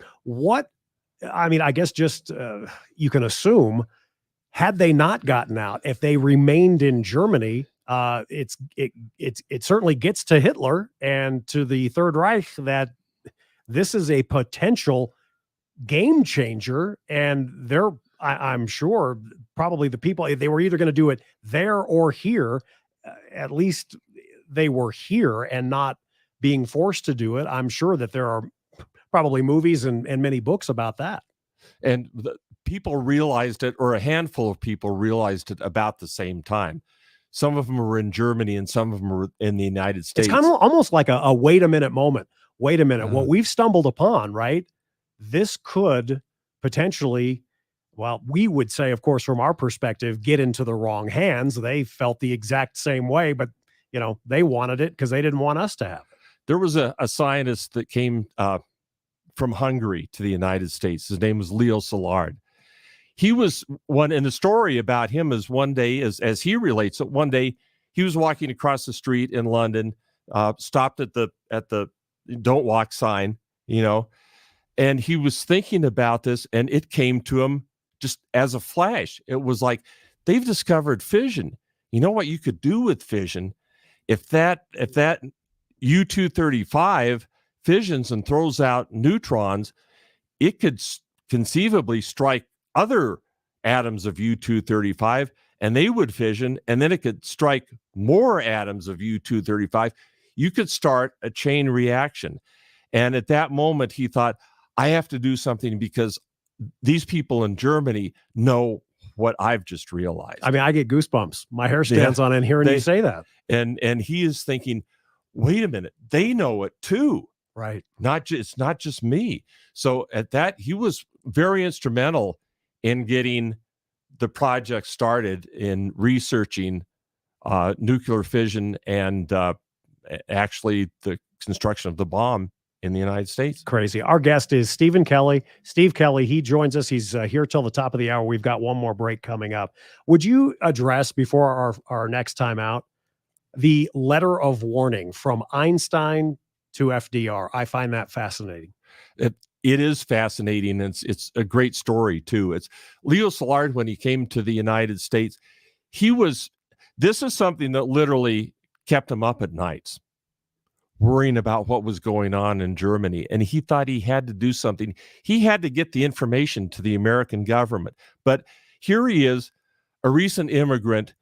Nobody knows Leo Szilard. I mean, it's like he doesn't have any status, but he knew Albert Einstein from his days in college in Germany. So he looked up Albert Einstein. It's like, do you remember me? I was your student back in Germany. And they discussed this. Einstein was at first reticent to get involved in this, but Szilard said, we need to write a letter to the President of the United States to tell him what the state of nuclear science is and what could be done and what potentially could be a game-changing weapon being developed in Germany. And Szilard said, I'll write the letter. All you have to do is sign it. So he wrote the letter. It was, as you can see in our illustrations, it was a one-page letter. Good thinking there, because, the President of the United States only wants to see a one-page memo, I get it, right? I get it, yeah. So it was a one-page letter, but it had the essentials as to what could possibly happen. Einstein signed it. They got it off to FDR. Within a couple of weeks, he had read it and invited Szilard to come in and have a discussion. We are going to wrap there for this segment. We'll be back for one more, and we'll probably have to consolidate. You're always welcome back, because I think this is fascinating. We'll touch on, of course, the Manhattan Project and Los Alamos, as well as, we got to talk about Oppenheimer, of course, and August 6th and August 9th, 1945, and, of course, the testing before that. Stephen Kelly, he's an expert, and man, is this fascinating. Hope you're finding it that way as well. We'll be back for our final segment, 710 KNUS next. Now, news, traffic, weather, and the latest on Ukraine. A former Loveland police officer was sentenced to prison Thursday after taking a plea deal in connection to a violent arrest of a 75-year-old woman in 2020. Today, Judge Michelle Brinegar sentenced former Loveland police officer Austin Hope to 5 years in prison. Hope pleaded guilty to one count of felony assault in early March for the June 26, 2020 arrest of 75-year-old Karen Gardner. As part of the plea deal, other charges against him were dropped. The United Nations says it's unclear how many people remain in the Ukrainian region of Mariupol. A UN official is gathering information about the situation. It's extremely challenging. The official was specifically talking about civilians inside of a steel plant in the city and said those inside need medical help along with food and water. The Ukrainian president said on Wednesday over 300 people have been evacuated from the area. Stocks had their worst day of the year. The Dow Jones Industrial closed today at 1059, NASDAQ down 647, and the Standard & Poor's down 158. First quarter this year saw a sales increase for the maker of Chrysler, Dodge, Jeep, and Ram vehicles. Stellantis NV reported a 12% jump in the revenue despite a decrease in the number of vehicle sales compared to a year ago. The continued shortage of semiconductors for automakers is cited as a major reason for the decrease. The spike in revenue is due to the introduction of a new Jeep Grand Cherokee L, the new Jeep Wagoneer, and Grand Wagoneer. The company is still expecting to post another strong sales year in 2022. This report sponsored by Discover. When it comes to your credit card, Discover believes in having real people available 24/7 to help answer your questions. Discover, exceptionally common sense. Traffic is still tied up at the moment on I-25 northbound at Founders Parkway. Just as you're coming up toward Castle Rock, there's a collision off to the shoulder and traffic is slow from Wolfensberger.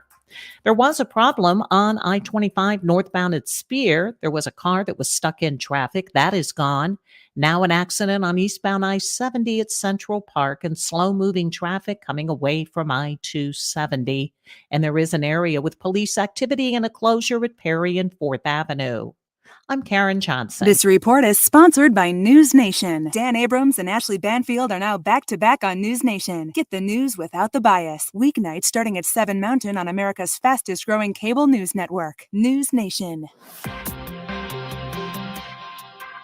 Fair to partly cloudy skies tonight. We're going to be in the 40s for overnight lows. It'll be quite mild and partly cloudy with upper 70s and low 80s Friday, 70s and 80s Saturday, and middle to upper 70s for Sunday. Lows at night will be mostly 40s. Today and Friday dry. We might over the weekend have a little bit of afternoon and evening late day scattered shower and thunderstorm activity around. Weather brought to you by Colorado Flat Fee Realty. Now with a 2% option, pay less, keep more. ColoradoFlatFeeRealty.com. Meteorologist on day 710, KNUS.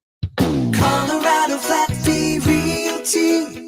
Colorado Flat Fee Realty.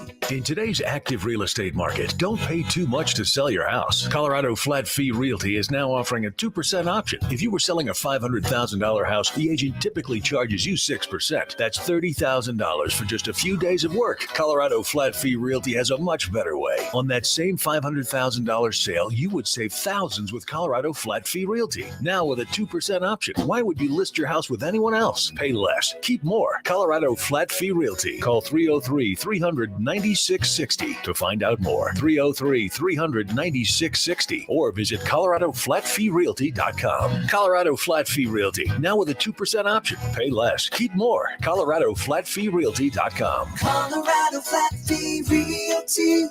Colorado Flat Fee Realty. Pay less, keep more, save thousands. This is the Cenegenics Health Minute with my good friend, Dr. Tim Watt. Hi, I'm Dr. Watt from Cenegenics. Few things are worse for your health than a lot of sugar in your diet. And one of the biggest sources of sugar in the American diet is soda. They're full of high fructose corn syrup, leading to weight gain and diabetes. Many people try to make a better choice by switching to diet soda. Unfortunately, that doesn't help. Artificial sweeteners like aspartame are toxic to your gut bacteria and disrupt your digestion. The sweet taste of soda just feeds into your addiction to sugar, and it turns out that even without the sugar, the sweet taste triggers your brain to release insulin, the hormone that leads to weight gain. If that weren't bad enough, the carbonation, even without sweetener, causes an increase in the hormone leptin, which increases your appetite. And let's be honest, if you're using that diet soda to wash down French fries, you're lying to yourself. So stay hydrated with real water or unsweetened tea and ditch the soda. Call Cenegenics today at 720-387-3681 or visit denver.cenegenics.com.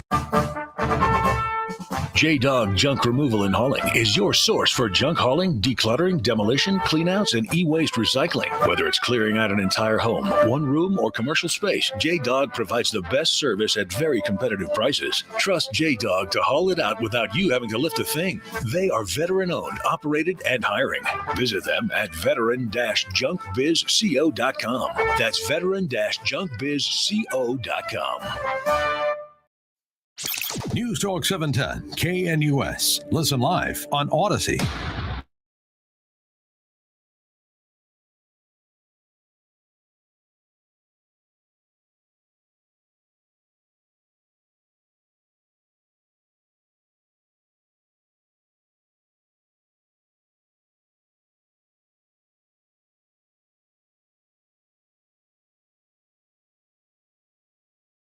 Over the Rockies Museum, gave a presentation on the development of nuclear weapons. We have talked, and I'm telling you, this you're getting all the love from the text messages, and no time for phone calls, but we'll have you back. And I think you may do this again like you did last Saturday, maybe coming up this summer. So we'll most certainly have you back.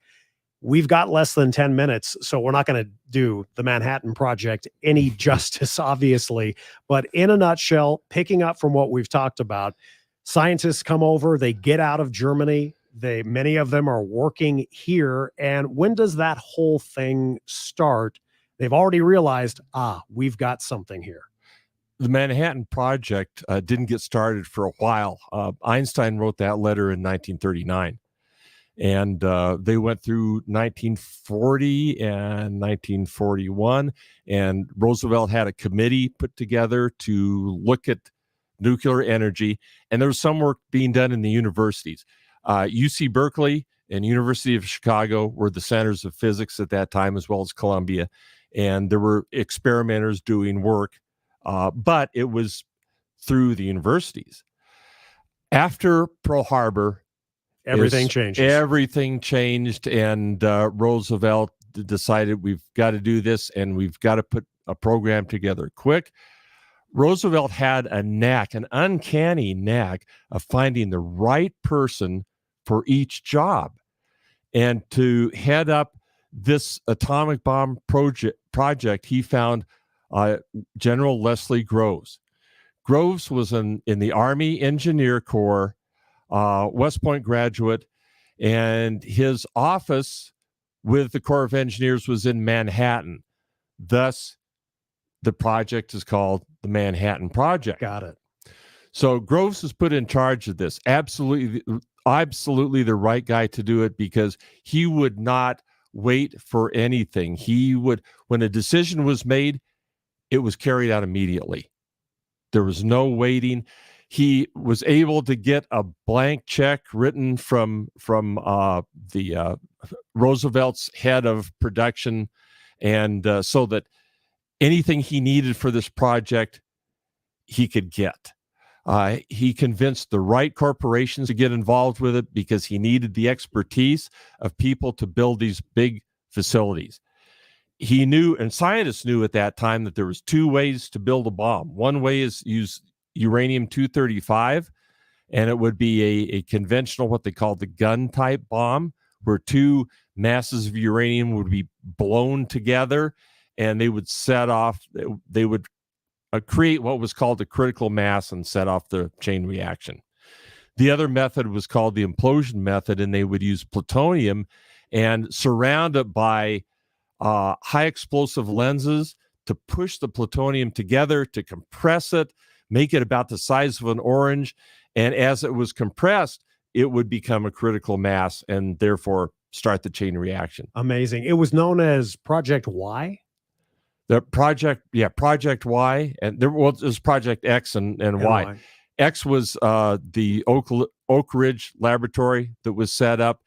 And that was to separate U-235 from the parent material, which is U-238.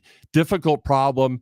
They created these vast buildings, gigantic buildings with all these magnetic separation, gizmos in there to do this. It was an amazing thing, and done so quickly. That's one of the amazing things about this. Everything was done fast. Construction at Los Alamos, 1942. That December 42. Operational by April 43. Right. Good luck having that kind of efficiency today. Holy cow. It's unheard of. Right. It was amazing what they were able to do when they put their mind to it. So And let me ask you this because of time, and dang it, yeah, always goes too fast.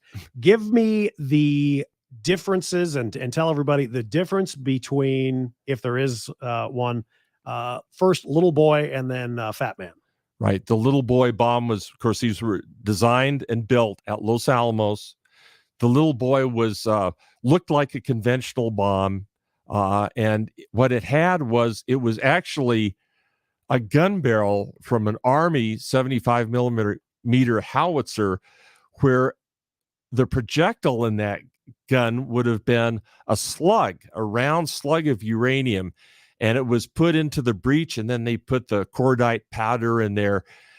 The cordite would be ignited, and that slug of uranium would be pushed down the gun barrel to where it would come into contact with a sphere of uranium-235, because you get too much of it together and it would start the chain reaction. So it had to be done fast in order to eliminate pre-detonation. Yeah, you wouldn't want that. So you wouldn't want that. So you wanted to get those two slugs together really quickly. That was the Little Boy. The Fat Man was a different type of bomb. It didn't look like a conventional bomb. It looked like, well, they called them, the test shapes they called pumpkins, but they were big, fat weapons, 5 feet in diameter and short, with box fins on the back. That was a plutonium core surrounded by a buffer material, and that was surrounded by explosive lenses that were, and this was remarkable, nobody ever thought this would work.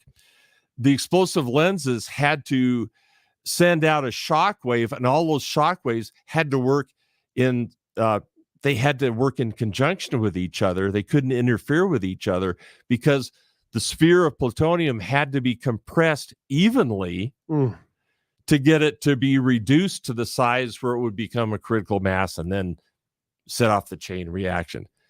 Crazy. It was, many people thought that couldn't be done. That's the bomb that was tested at the Alamogordo site at White Sands.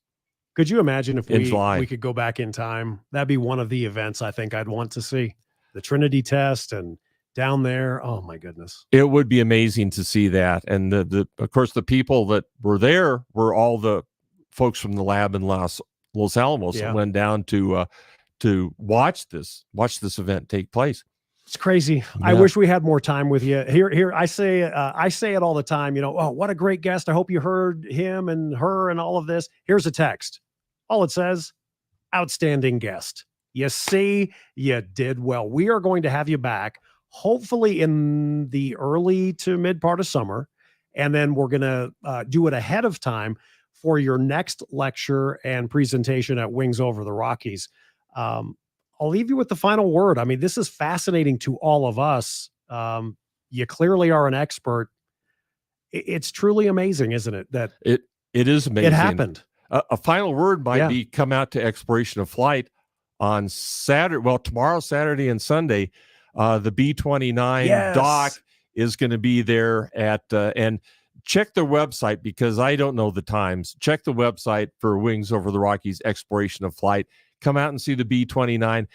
It looks, from the pictures of it, it looks like the B-29s that were configured to drop the bombs, because they were a special version of the B-29s. They built 15 of these special B-29s just for that project, just for the bomb drops. So cool. And we always appreciate our friends at Wings Over the Rockies. Maybe if you're out there, you'll see Steve.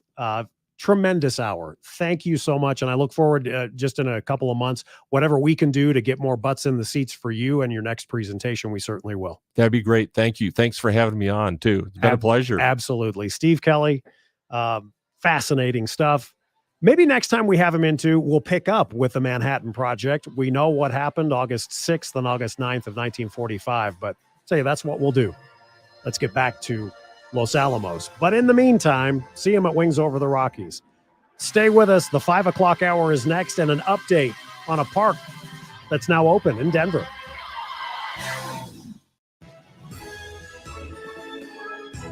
The Western Conservative Summit is one of the largest annual gatherings of conservatives in the Western United States. Thousands of attendees, over 100,000 viewers online. I'm Jeff Hunt. Join us June 3rd and 4th at the Gaylord Rockies Resort and Convention Center in Denver, Colorado. This year's summit features former Trump press secretaries Kayleigh McEnany, Sarah Huckabee Sanders, Congresswoman Lauren Boebert, and many more. Get tickets today at 710knus.com. Hi, this is Jim Daly with Focus on the Family for townhall.com. Today, on the National Day of Prayer, I'm reminded to be thankful to God in all things, and I'm also reminded there is much to pray about. The world is on edge. We've gone through a pandemic, there are wars, a drug epidemic, inflation, and major political dysfunction. Marriages are under extreme pressure, and more children are growing up without fathers. There's also a spiritual crisis, and Americans report an increasing sense of hopelessness. So please take some time today to pray about these challenging times. The Bible says the prayer of a righteous person has great power. So remember to pray. God will hear you, and that's a promise. I'm Jim Daly. Considering a career in politics? Consider Pepperdine's Graduate School of Public Policy, America's unique graduate program for leaders. Learn more at publicpolicy.pepperdine.edu.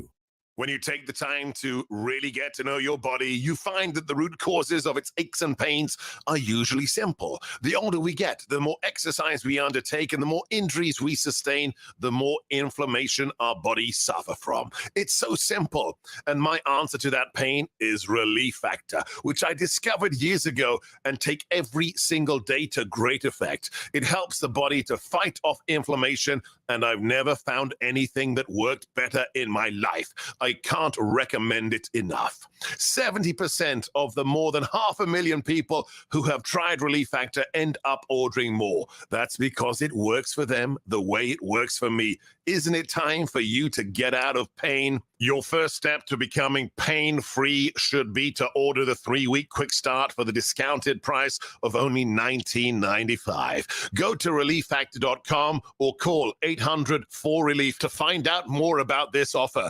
Feel the difference. relieffactor.com. Hi, it's Steffan Tubbs. Make a plan and join us for the American Veteran Show. Every Sunday, we highlight incredible stories from around the country and here in Colorado. It is an honor to profile veterans, active duty, and military-related charities every single week. The American Veteran Show, part history lesson, always done with appreciation. Get a dose of patriotism. We hope you'll join us. The American Veteran Show with Steffan Tubbs, Sundays at noon on News Talk 710 KNUS. News, traffic, weather, and the latest on Ukraine. News Talk 710 KNUS, Denver. The news now. 5 o'clock, partly cloudy skies and 65 degrees at DIA. Your forecast, first alert traffic on the way. Wall Street closing with stocks much lower than yesterday. The Dow Jones Industrial Average fell 1,063 points today. This comes after the Fed announced it'll raise interest rates by 0.5 point, which resulted in a strong close on Wednesday. S&P 500 down as well today. S&P closed down 153 points. NASDAQ down 647 points. 710 traffic and weather now. Traffic is still tied up at the moment on I-25 northbound at Founders Parkway. Just as you're coming up toward Castle Rock, there's a collision off to the shoulder and traffic is slow from Wolfensberger. There was a problem on I-25 northbound at Spear. There was a car that was stuck in traffic. That is gone. Now an accident on eastbound I-70 at Central Park and slow-moving traffic coming away from I-270. And there is an area with police activity and a closure at Perry and 4th Avenue. I'm Karen Johnson. This report is sponsored by Discover. When it comes to your credit card, Discover believes in having real people available 24/7 to help answer your questions. Discover. Exceptionally common sense. Fair to partly cloudy skies tonight. We're going to be in the 40s for overnight lows. It'll be quite mild and partly cloudy with upper 70s and low 80s Friday, 70s and 80s Saturday, and middle to upper 70s for Sunday. Lows at night will be mostly 40s. Today and Friday dry. We might over the weekend have a little bit of afternoon and evening late day scattered shower and thunderstorm activity around. Weather brought to you by Colorado Flat Fee Realty. Now with a 2% option, pay less, keep more. ColoradoFlatFeeRealty.com. Meteorologist on day 710, KNUS. A cloudy 65 at DIA. This update brought to you by Indeed.com. Spring into spring, hiring with Indeed. Their powerful hiring platform makes it easy to attract, interview, and hire candidates all in one place. Visit Indeed.com/credit. La Alma Lincoln Park back open a little more than a week after it was closed because of a deadly shooting. That was confirmed today by the Denver Parks and Recreation. La Alma Lincoln Park and La Alma Recreation Center closed on April 28th. A man whom police said was trying to break up a fight was shot and killed just a day earlier. Former Loveland police officer involved in the arrest of a 73-year-old Karen Garner, a woman who suffers from dementia, was sentenced to 5 years in prison today. Austin Hupp accepted the plea deal in early March for the second-degree assault charge. His sentence is 5 years in prison, 3 years parole. Rockies beat the Nationals today, 9-7. Avalanche game 2 tonight against Nashville in their playoff series. Avs are up 1-0. I'm Roger Quittlbaugh, News Talk 710. Portions of the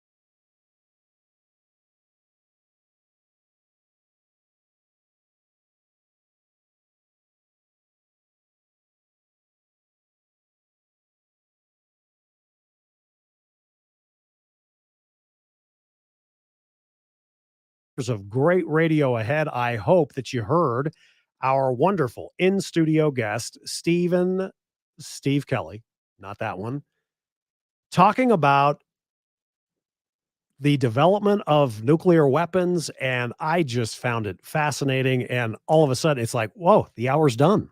Wow. Thank you so much for your kind texts, and I passed along all of the messages to Steve, and he will be back. He's going to give another lecture, not quite sure exactly the topic. It'll probably be along the lines of what you heard last hour if you were with us, and we'll have him on, say, several days ahead of time to make sure that you get a heads up that, hey, coming up, you can go to Wings Over the Rockies and listen to him. It says it's probably going to be midsummer. So we'll continue to keep in touch with Steve, but I hope you enjoyed that and just, I know, scratched the surface, especially when, we kind of had to cram in less than 10 minutes. Let's talk about the Manhattan Project. So just great stuff. And I can't say enough. We love variety, and I hope you do as well. 3 ways to get in touch with us. 4, if you count social media, Twitter and Facebook at Tub Show. Welcome to those of you watching, perhaps now that we stream live every day, 710 KNUS YouTube page. I guess it would be technically YouTube channel. So welcome and thank you for that. You can text the studio via the free to download app, the website. Welcome to our potential global audience listening live stream via the app or the website. Again, 710knus.com/Steffan, commercial break free podcast. Matt will put up every hour of today's show, as always, right there, accessible later this evening via the app and website. I want to start off with something that, and with all due respect, and it's truly isn't everything and isn't talk radio, to each his or her own. One of our listeners lives in the La Alma Lincoln Park neighborhood of Denver and Decay.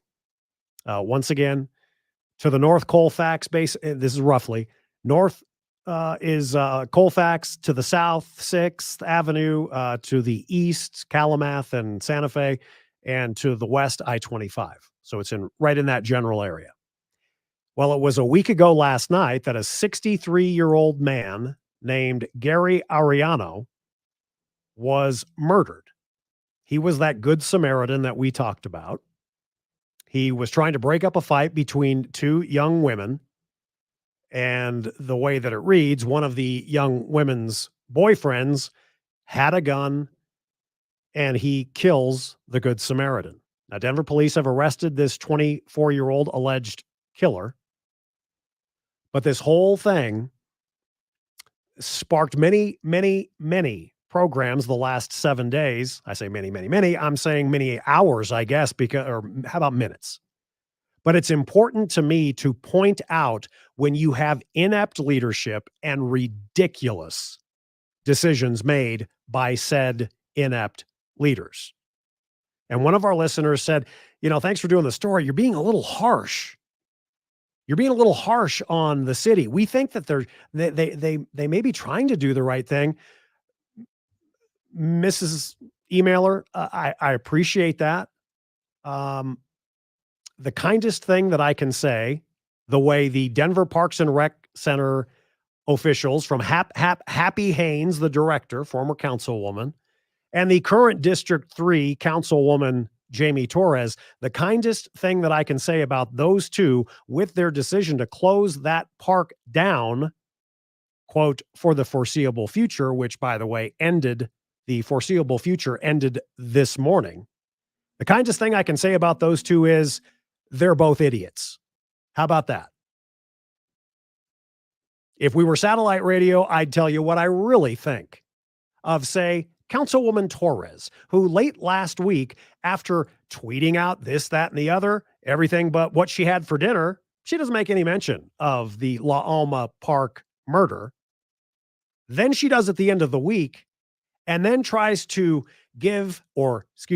does give a line of bull that the rec center there at around 11th and Osage, 13th and Osage, that was closed so that rec center employees could grieve. Once again, if it were satellite radio, I'd tell you what I really thought of the decision. But if you are simply going to buy what this councilwoman in Denver is trying to sell you, well, we're just going to close it because people are needing to grieve. I don't have any doubt that if I worked at that rec center and somebody was killed not 200 or 300 yards away, I'd probably be thinking about it.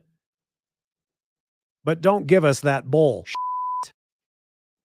And then when it comes to what I'm supposed to, after the ridiculous handling of the mayor of pickleball, I'm supposed to now look at Happy Haynes and her merry bunch of idiots that work under her? I'm supposed to just, they're trying their best. No, what happened here, and the reason why I am so fired up still about this story, is they admitted, due to a crime, a homicide, and due to, a rash of crimes, a crime wave here, we're just going to shut it down. Who paid the price until this morning? Kids, parents, grandparents, black, white, Hispanic, fat, skinny, men, women. Because this city decided to raise the white flag. We give up for the foreseeable future.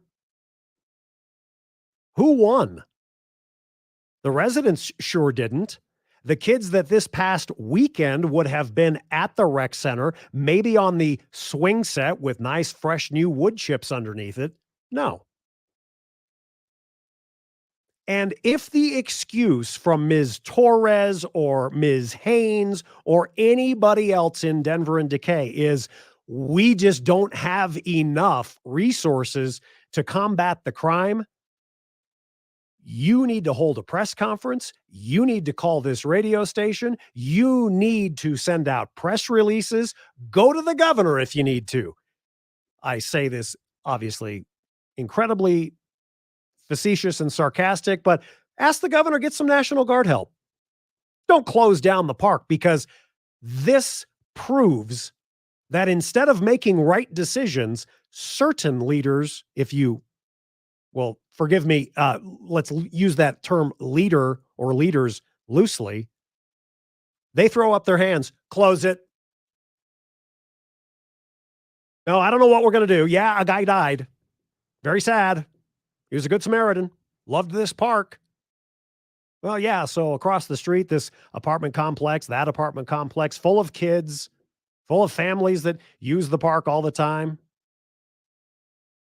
Single family homes as well in the area. Nope. Close it. If it's that bad, you need to identify it instead of just going, yeah, it's pretty bad. Somebody got murdered. Close it. Close it.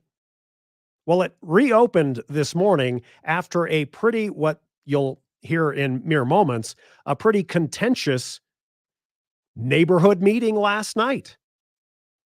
And you'll hear from the idiot in charge of the Denver Parks and Rec Department. Matt, we've got to see if you wouldn't mind using Mr. Google. Let's try to get an estimate on Happy Haynes' salary as the leader, director, executive director, whatever her title is at the Denver Parks and Rec Department. Hopefully by the end of this piece from CBS Denver, we'll have an estimate. I'm going to guess on the low end, 180,000, on the high end, 210,000. I could be off by many tens of thousands. I highly doubt I am.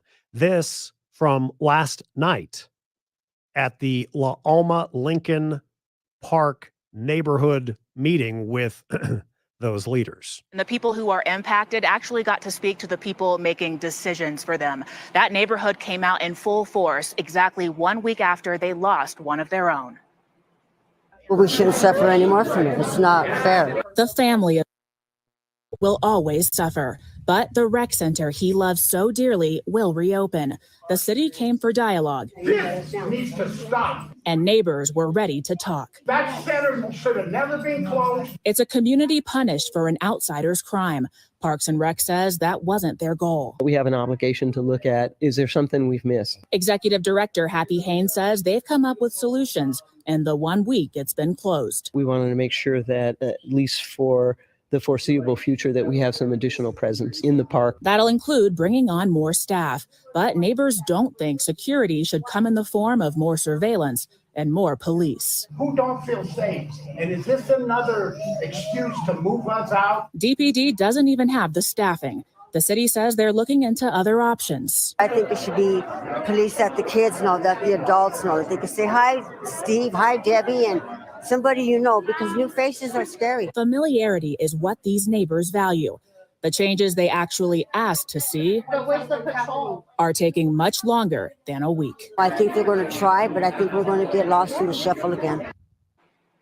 Now, Parks and Rec told me they've also heard feedback from people about just others hanging out in the parking lot who have no intention of actually using the facility. They plan to address that as well. The community also brought up the concern of the pool being closed all summer. The city says they're open to a discussion about possibly providing free transportation to another pool in the future. That from CBS Denver. Yeah, that's great. I mean, I've told you the past week, they've got a nice little water park there. I mean, if I were 7 years old, I don't think I'd want to be anywhere else from the day that place opened to the day it closed. What this, I hope, signifies to you is this is okay. That if you just bury your head in the sand, let's just pretend let's pretend it doesn't exist. Or if it does exist, it's so bad that we'll just close a facility down. If you've been on our Facebook or Twitter accounts over the last week, you can see those small metal barricades that they put around there. There's a ball field and a playground, basketball courts, a beautiful big area. It's a much bigger park than I thought. No, it's not on the size comparison of Wash Park or Cheeseman Park, Congress Park. But parks are important. You know that and I know that. But that's not the focus that I think we should have. Oh, these neighborhood kids didn't have a park. That's bad.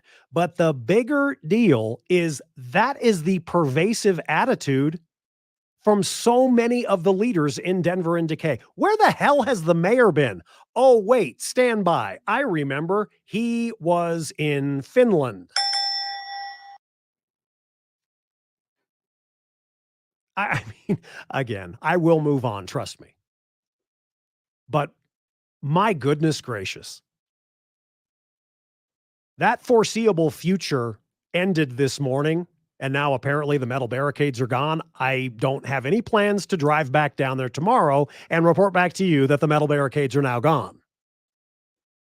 But this should send a message, and I wonder if what happens in Denver and Decay may happen in Lakewood or Lone Tree or Arvada, where they just go, there's really nothing we can do. All this was a victory for thugs, criminals, murderers, assaulters, rapists, everybody that, well, if it gets bad enough, they'll just close stuff down. God, if I could have just had somebody's ear.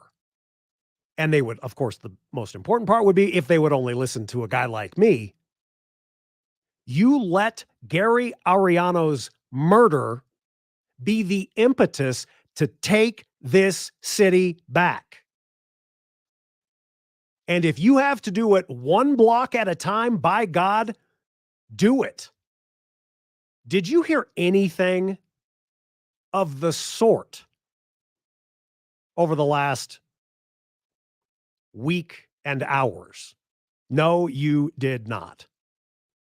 By the way, Matt and I have done a little research while the report from CBS Denver was playing. Allegra, you know her better as Happy Haynes, is the executive director of Parks and Recreation for the city of Denver. Her salary, according to some reports on the internet, and of course, if it's on the internet, it's all true.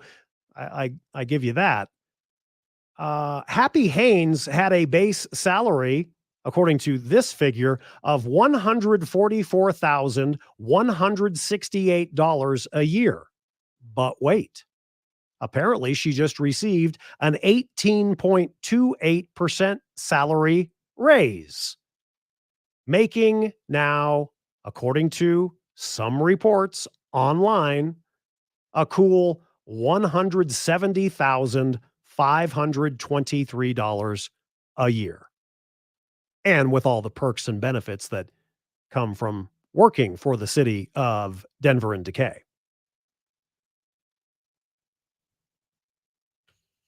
Good for those residents last night for speaking up, speaking out. I love that one soundbite. You should have never closed this park. You can hear me till I'm blue in the face and your ears are bleeding, or you turn the channel. I can say it all day long. I don't live there. But I loved the fact that someone would say that because it's the truth. Don't ever say La Alma Lincoln Park, I don't have your back. And again, to our listener, the emailer, I appreciate and thank you, Mrs. Emailer. But I do not feel, nor do I apologize. I'd rather double down or triple down. I don't feel like I'm being too harsh at all. And one of the reasons why, friends, is today it's Denver. Tomorrow it may be a park near you. You think that is not at least a possibility? They had such an opportunity to not have a 63-year-old Good Samaritan in Denver and Decay. They had such an opportunity to not have his death be in vain. It could have sparked something, but it didn't.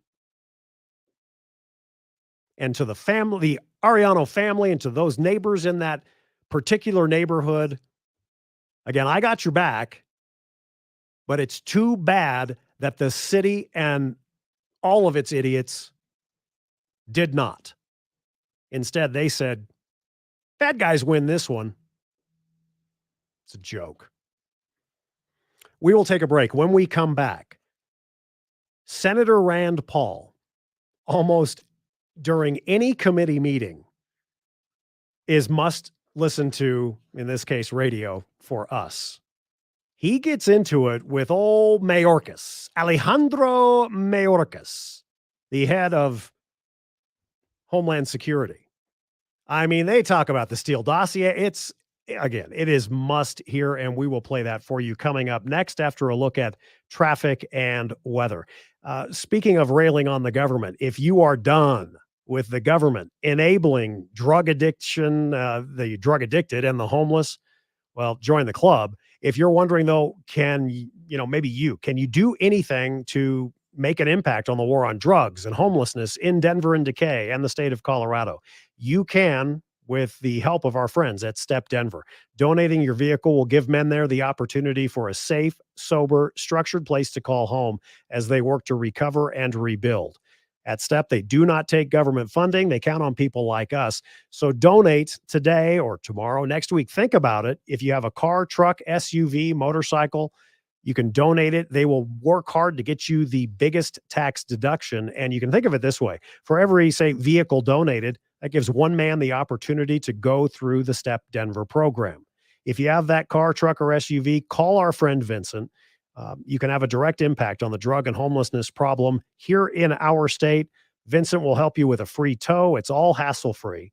303-296-9020. That's 303-296-9020 or stepdenver.org. We'll be back with must-listen-to audio between Mayorkas and Paul. That's coming up next on 710 KNUS. Traffic is still tied up at the moment on I-25 northbound at Founders Parkway. Just as you're coming up toward Castle Rock, there's a collision off to the shoulder and traffic is slow from Wolfensberger. There was a problem on I-25 northbound at Spear. There was a car that was stuck in traffic. That is gone. Now an accident on eastbound I-70 at Central Park and slow-moving traffic coming away from I-270. And there is an area with police activity and a closure at Perry and 4th Avenue. I'm Karen Johnson. This report is sponsored by Discover. The Western Conservative Summit is one of the largest annual gatherings of conservatives in the Western United States. Thousands of attendees, over 100,000 viewers online. I'm Jeff Hunt. Join us June 3rd and 4th at the Gaylord Rockies Resort and Convention Center in Denver, Colorado. This year's summit features former Trump press secretaries Kayleigh McEnany, Sarah Huckabee Sanders, Congresswoman Lauren Boebert, and many more. Get tickets today at 710knus.com. Colorado Flat Fee Realty. Colorado Flat Fee Realty. In today's active real estate market, don't pay too much to sell your house. Colorado Flat Fee Realty is now offering a 2% option. If you were selling a $500,000 house, the agent typically charges you 6%. That's $30,000 for just a few days of work. Colorado Flat Fee Realty has a much better way. On that same $500,000 sale, you would save thousands with Colorado Flat Fee Realty. Now with a 2% option, why would you list your house with anyone else? Pay less, keep more. Colorado Flat Fee Realty. Call 303-300-9660 to find out more. 303-300-9660 or visit ColoradoFlatFeeRealty.com. Colorado Flat Fee Realty. Now with a 2% option. Pay less, keep more. ColoradoFlatFeeRealty.com. Colorado Flat Fee Realty. Colorado Flat Fee Realty. Pay less, keep more, save thousands. This is the Cenegenics Health Minute with my good friend, Dr. Tim Watt. Hi, I'm Dr. Watt from Cenegenics. At Cenegenics, we don't give you a diet, we teach you a healthy lifestyle. I don't like to use the term diet because it implies something you do for a little while. That's why all diets work and why all diets fail. The crappy way you're eating is a big part of why you're so miserable that you start a diet. You change what you eat and your body responds to the change. But with a diet, you either reach a short-term goal like losing 10 pounds, or you get tired of eating a different way and you go back to the garbage you ate before. Once you do that, the weight, the joint pains, the brain fog, they all come back. Rather than yo-yoing on and off diets, I want you to learn to eat for life. You're eating to literally save your life, and it's a way to eat for the rest of your life. By learning not just what to eat, but why you're eating it, you can get off the sickening standard American diet and eat your way to better and longer health. Call Cenegenics today at 720-387-3681 or visit denver.cenegenics.com.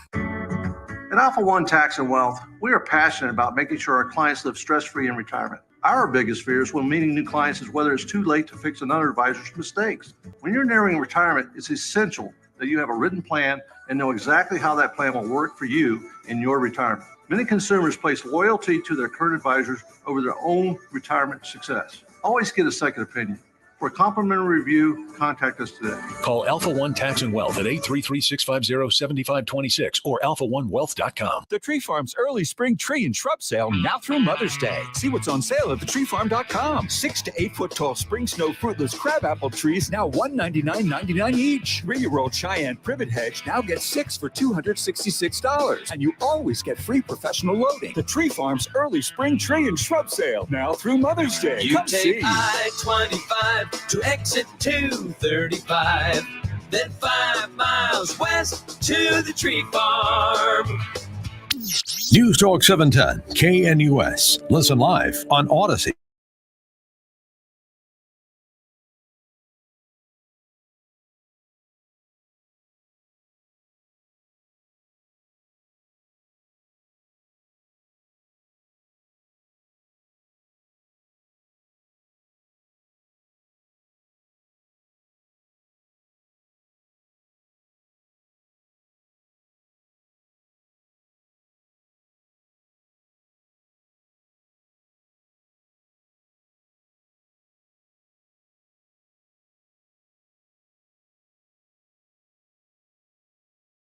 Children from the 70s and 80s will get it. Others, you will not. Welcome back midway through the 5 o'clock hour. What else are we going to talk about? We got to do a little bit on Cinco de Mayo. No, it is not Mexican Independence Day. We may play some music or something. No margaritas in here, though, because nothing good ever happens with tequila. Nothing, not a thing. Don't believe me? Go to any one of your local happy hour watering holes just about right now. In the meantime, friends, as we head towards 7 o'clock, Rand Paul.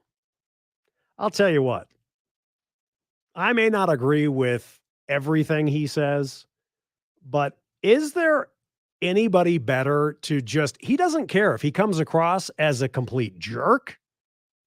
He says what he wants.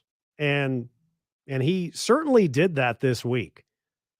Just yesterday, we had a lot of show yesterday, so that's why I'm playing it today. But Senator Rand Paul, of course, the Republican, one of the senators from Kentucky, he had in front of him none other than Homeland Security Secretary Alejandro Mayorkas. A quick sidebar. Could Mayorkas possibly get the border czar, known as Kamala Harris, maybe to the border? You'd think that he would have connections. But anyway, I digress. What they're talking about here, and you're about to hear, is this, and only in America, only in the current state of political affairs, frankly, only in this administration, in my opinion, would they form under the umbrella of Homeland Security, and I quote, the quote, Disinformation Governance Board. Let me repeat that. The newly announced Disinformation Governance Board. I mean, heaven help us. Rand Paul, Alejandro Mayorkas, Part 1. Do you think the Steele dossier included Russian disinformation? Senator, that's not a question that I'm equipped to answer. It was in the public news. It was you may have heard of it, the Mueller investigation. It was a $32 million investigation that went over a couple of years. Horowitz was an investigator general, and he looked at the FBI's activity in the beginning of this. And what the FBI concluded was that there were FBI agents throughout this period of time who concluded that, yes, the dossier was full of Russian disinformation. So let's say it is Russian disinformation. You say your new Disinformation Governance Board is going to help the public with disinformation. You claim it's not going to be about domestic. It's going to be about foreigners and those evil Russians. So here's my question. The FBI concludes that the Steele dossier was full of Russian disinformation. CNN propagated this disinformation gladly for years and years. The difference, I guess, between your opinion and our opinion is that, as despicable as it is that CNN propagated this disinformation, I wouldn't shut them down. I wouldn't lecture them. I wouldn't put it on a government website that CNN's wrong for propagating disinformation. The problem you have is you're not even willing to admit. I mean, we can't even have an agreement on what the FBI said was disinformation. How do you propose that you're going to have an office of disinformation governance if you see the problem in even determining what is disinformation? Oh, Senator, because our work is not focused on disinformation writ large. Where we, the Department of Homeland Security, become involved is when there's a connectivity between disinformation and threats to the security of the homeland. Well, that's what the Russians might be considered that. You mentioned the Russians the other day when you tried to pivot away from this being about censorship. But let's say it is the Russians. I know you're not going to ever agree that the Steele dossier, which y'all spent so much money on, was disinformation. But it was, and the FBI concluded. But let's just say there's an imaginary disinformation. You've discovered tomorrow Russian disinformation that's going to hurt our national security, and CNN's broadcasting it. What are you going to do? Senator, you're going to tell Putin you shouldn't do this. Senator, what are you going to do? Senator, let me explain what we do in the Department of Homeland Security with respect to disinformation, and frankly, what we've been doing for nearly 10 years across different administrations. The cartels propagate disinformation that Title 42 does not apply to a particular community of migrants from a particular country. How are they propagating this? If I may, through social media. And what we do through U.S. Customs and Border Protection is actually communicate via social media and other channels that is false, that we do apply Title 42. So let's say there's Russian disinformation as well. Are you going to take to social media and broadcast that people are broadcasting something incorrect about what do you think is Russian disinformation? Senator, let me emphasize. Well, you said the other day Russians, and now you're saying not so much the Russians, you're saying the cartels. No, I'm not. No, I'm not, Senator. You're mischaracterizing my statement. Then what are you going to do if there's Russian disinformation? You're going to broadcast something on social media? Allow me to share when we become involved in the Department of Homeland Security. We become involved when disinformation poses a threat to the security of our country. It is when there's a connectivity to a threat to our country. It could be a threat, a connectivity to violence. And what this working group does, is precisely what I would think you would want it to do, which is to take a look at the work, the disinformation work that our department has done and ask the following questions. Do we have policies? Do we have guardrails? Do we have standards? But here's the problem. We can't even agree. We can't even agree what disinformation is.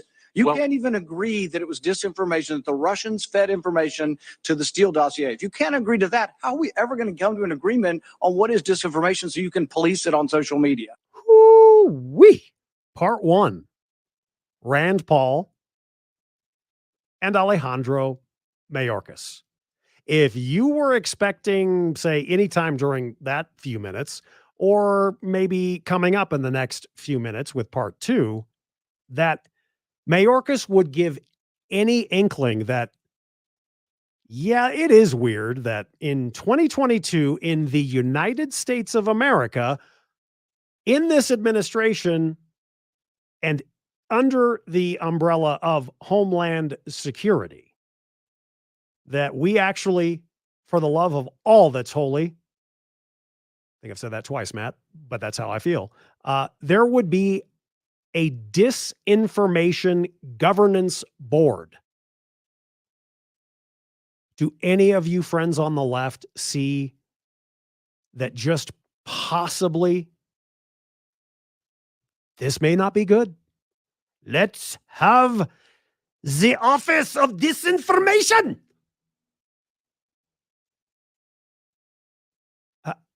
I mean, excuse me. It's not an office. I apologize. It's a governance board. Wonder who makes up the governance board. The Disinformation Governance Board. Rand Paul, he pointed out claims that were going on during the pandemic, for example, that were not in line, not with Donald Trump's administration, with this administration. Let me read you his quote. I'm not quite sure if he says this quote I'm about to read in the next piece you'll hear, but I mean, it's true. So, if you hear it twice, so be it. Quote, "I've said 1,000,000 times that cloth masks don't work. YouTube takes me down. They're a private company. I can have that beef with them. What about you? You're going to look at that? I often say that natural immunity from having had the infection is equal to the vaccine or better. You're going to take that down," he says to Mayorkas. Rand Paul continued, "Are you going to put information out there saying that I'm spreading disinformation?" Mayorkas says, as he talks about this disinformation governance board, that his agency's staff, quote, "are not the public's health experts to make those determinations," close quote. Really? You think? Part two, Senator Rand Paul with the Director of Homeland Security. Senator, I have 2 points, if I may finish. Number one, that what this working group does, because it's not an office, what this working group does is ensure that there are guardrails, definitions, standards to make sure that the free speech rights, the civil rights, civil liberties, and privacy rights of individuals. So do you think COVID disinformation threatens our national security? And number two, if I may, Senator, and number two, is it your proposition that when the cartels spread disinformation with respect to our immigration policies to try to lure vulnerable migrants to our border illegally? I think you've got no idea what disinformation is, and I don't think the government's capable of it. Do you know who the greatest propagator of disinformation in the history of the world is? The U.S. government. Are you familiar with McNamara, the Pentagon Papers? Are you familiar with George W. Bush and the weapons of mass destruction? Are you familiar with Iran-Contra? I mean, think of all the debates and disputes we've had over the last 50 years in our country. We work them out by debating them. We don't work them out by the government being the arbiter. I don't want you guardrails. I want you to have nothing to do with speech. You think we can't determine, speech by traffickers is disinformation? You think the American people are so stupid they need you to tell them what the truth is? You can't even admit what the truth is with the Steele dossier. I don't trust government to figure out what the truth is. Government is largely disseminating disinformation. So I do have a question, and here's the question. So the Russians, maybe some cartels. What about COVID disinformation? Is that in your bailiwick for your disinformation governance board? Senator, you would have to give me the details with. Okay, here. I've said a million times. I've said 1,000,000 times that cloth masks don't work. YouTube takes me down. They're a private company. I can have that beef with them. What about you?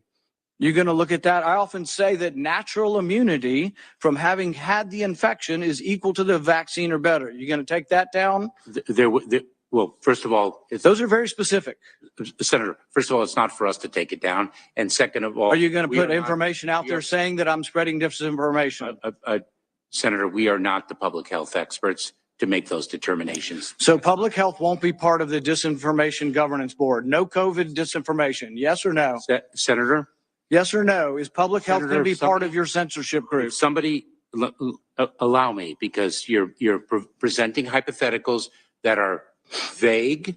And I just gave you a very specific one on cloth masks. I gave you a very specific one on immunity from previous infections. I answered your question, but let me answer the last question that you posed.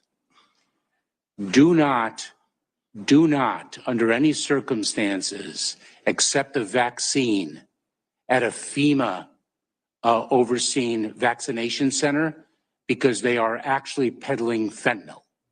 Now, should I sit back and take that, or should I actually disseminate accurate information? That's what we would do.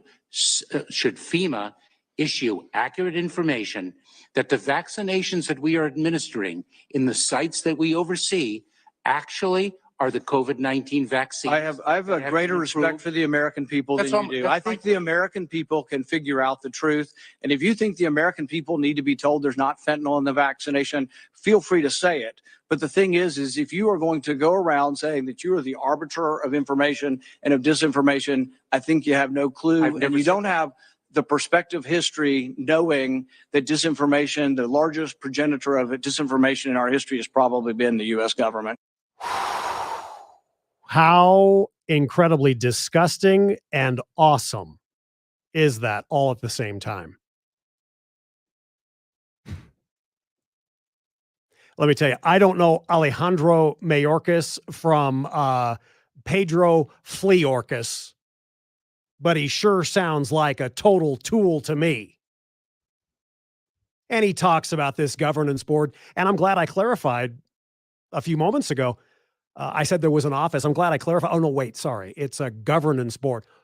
Are you kidding me? And no one in this this administration, I guarantee you, thought twice about this. A shout out to one of our faves, the mom who's had it, who just texted into the studio. For some of you, you will get this reference. For many others, it will go over your head. But for those of you who watch Yellowstone, the mom who's had it, and I quote, Mayorkas to the train station. That's right. You're a cowboy today. You don't act like the man from the stories I've heard. That's the thing about being a grandfather. Wanted to play I this. get to do all the things And I was set up. Thank you, Mom, who's had it. Woo! It's a little Yellowstone to the break. Please, season 5, get here quickly to the train station. We're back next. Everyone's forgotten who runs this valley. I need you more than ever. You have me. What are you doing here? Same thing I always do. Fixing something you couldn't. Stagnation is death for a town, and the Duttons are the ones killing it. The new chief is hungry for News Talk 710. Update. Denver's Lahama Lincoln Park is about to open a little more than a week after a deadly shooting. Officials with Denver Parks and Recreation confirmed on Tuesday the Lahama Lincoln Park and the Lahama Recreation Center closed on April the 28th after a man police said was trying to break up a fight was shot and killed there a day earlier. A former Loveland police officer was sentenced to prison on Thursday after taking a plea deal in connection with violent arrest of a 75-year-old woman in 2020. Today, Judge Michelle Bringer sentenced former Loveland police officer Austin Hope to 5 years in prison. The United Nations says it's unclear as to how many people remain in the Ukrainian region of Mariupol. A UN official is gathering information about the situation. He says it's extremely challenging. The official was specifically talking about civilians inside the steel plant in the city who said their needs include medical help along with food and water. Stocks had their worst day of the year today. The Dow Jones Industrial closed down today at 1059, NASDAQ down 647, and the Standard & Poor's down 152. If you're going to do it right or don't bother. Call Done Right today for kitchens, baths, and counters and floors, and even replacement windows and doors. 800-362-8370 or drhi.com. Currently at 62 degrees under partly cloudy skies. I'm Lou Brown, KNUS 710. Traffic is still tied up at the moment on I-25 northbound at Founders Parkway. Just as you're coming up toward Castle Rock, there's a collision off to the shoulder and traffic is slow from Wolfensberger. There was a problem on I-25 northbound at Spear. There was a car that was stuck in traffic. That is gone. Now an accident on eastbound I-70 at Central Park and slow-moving traffic coming away from I-270. And there is an area with police activity and a closure at Perry and 4th Avenue. I'm Karen Johnson. This report is sponsored by Discover. When it comes to your credit card, Discover believes in having real people available 24/7 to help answer your questions. Discover. Exceptionally common sense. Fair to partly cloudy skies tonight. We're going to be in the 40s for overnight lows. It'll be quite mild and partly cloudy with upper 70s and low 80s Friday, 70s and 80s Saturday, and middle to upper 70s for Sunday. Lows at night will be mostly 40s. Today and Friday dry. We might over the weekend have a little bit of afternoon and evening late day scattered shower and thunderstorm activity around. Weather brought to you by Colorado Flat Fee Realty. Now with a 2% option, pay less, keep more. ColoradoFlatFeeRealty.com. Meteorologist on day 710, KNUS. Hi, it's George Brockler with an amazing story of a local family impacted by my friend, Gay Ribble, the Ribble Group, Keller Williams Realty DTC, and her Sell and Stay program. Selling in today's market is smart, but creates a problem of where to go. Gay Ribble has solved that problem with her Sell and Stay program. You can sell now and be guaranteed to stay in your home until it's time to move. The Thomas family needed a larger home, but they couldn't find one that they liked on the market. They saw how much money they could get for their home, but it didn't matter if they didn't have anywhere to go. So Gay sold their home for $52,000 over the asking price, and they stayed in their current home for 6 months until they found their dream home. To learn more about the Sell and Stay guarantee, call the Ribble Group at 833-301-SOLD. That's 833-301-SOLD. Or visit Gay, spelled Gaye, hasthebuyers.com. That's gayhasthebuyers.com. Hi, it's Mike Gallagher for MediShare. If something costs less, but people are happier with it, that sounds like something to look into, right? Switching to MediShare to pay for health care can save the typical family $500 a month. Wow. What would you do with $500 extra every single month? Pay some bills, fill up your gas tank, even as challenging as that is these days. Maybe take a vacation. Imagine being happy with how you're taking care of your health care. I learned that the customer satisfaction rate for MediShare is double that of the typical health insurance plan. Double. It's amazing. People love having telehealth and a huge nationwide PPO network. And the very best part of all is that people save money. And they're happier with MediShare. MediShare is a godsend. Give them a call right now, 855-94-BIBLE. You'll get a price within 2 minutes. MediShare, here's the number, 855-94-BIBLE. That's 855-94-BIBLE for MediShare. Tell me why Relief Factor is so successful in lowering or eliminating pain. I'm often asked that question. Pete and Seth Talbot, the father and son founders of Relief Factor, tell me they believe our bodies were designed to heal. The doctors who formulated Relief Factor selected the 4 best ingredients, 100% drug-free ingredients that each help your body deal with inflammation. Order the 3-week quick start now. Discount it to only $19.95 to see if it will work for you too. Call 800-500-8384. ReliefFactor.com. News Talk 710, KNUS. Listen live on Odyssey.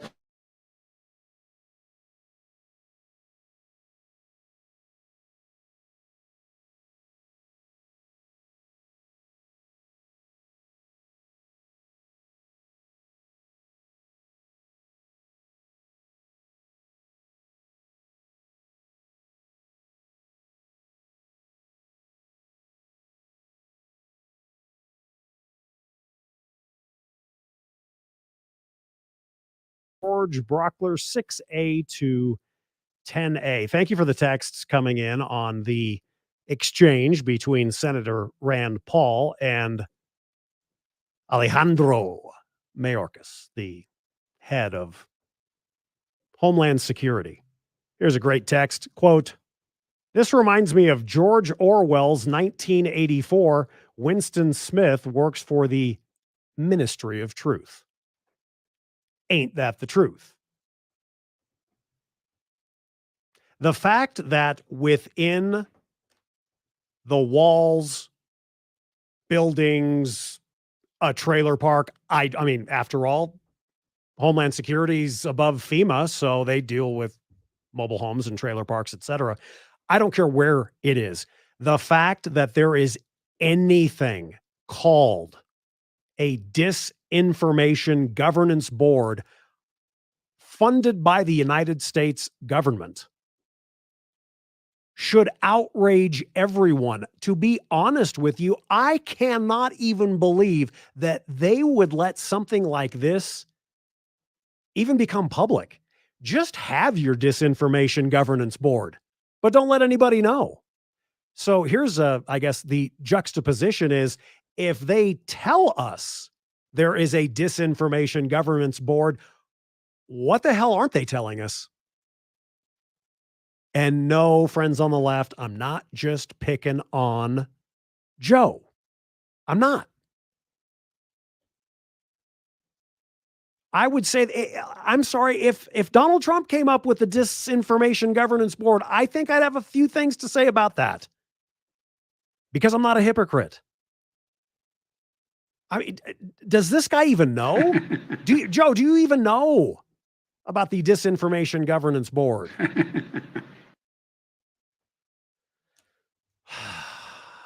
I need a massage. I think I'll go to Bovisage. Wait a minute. It's not about me. It should be about mom.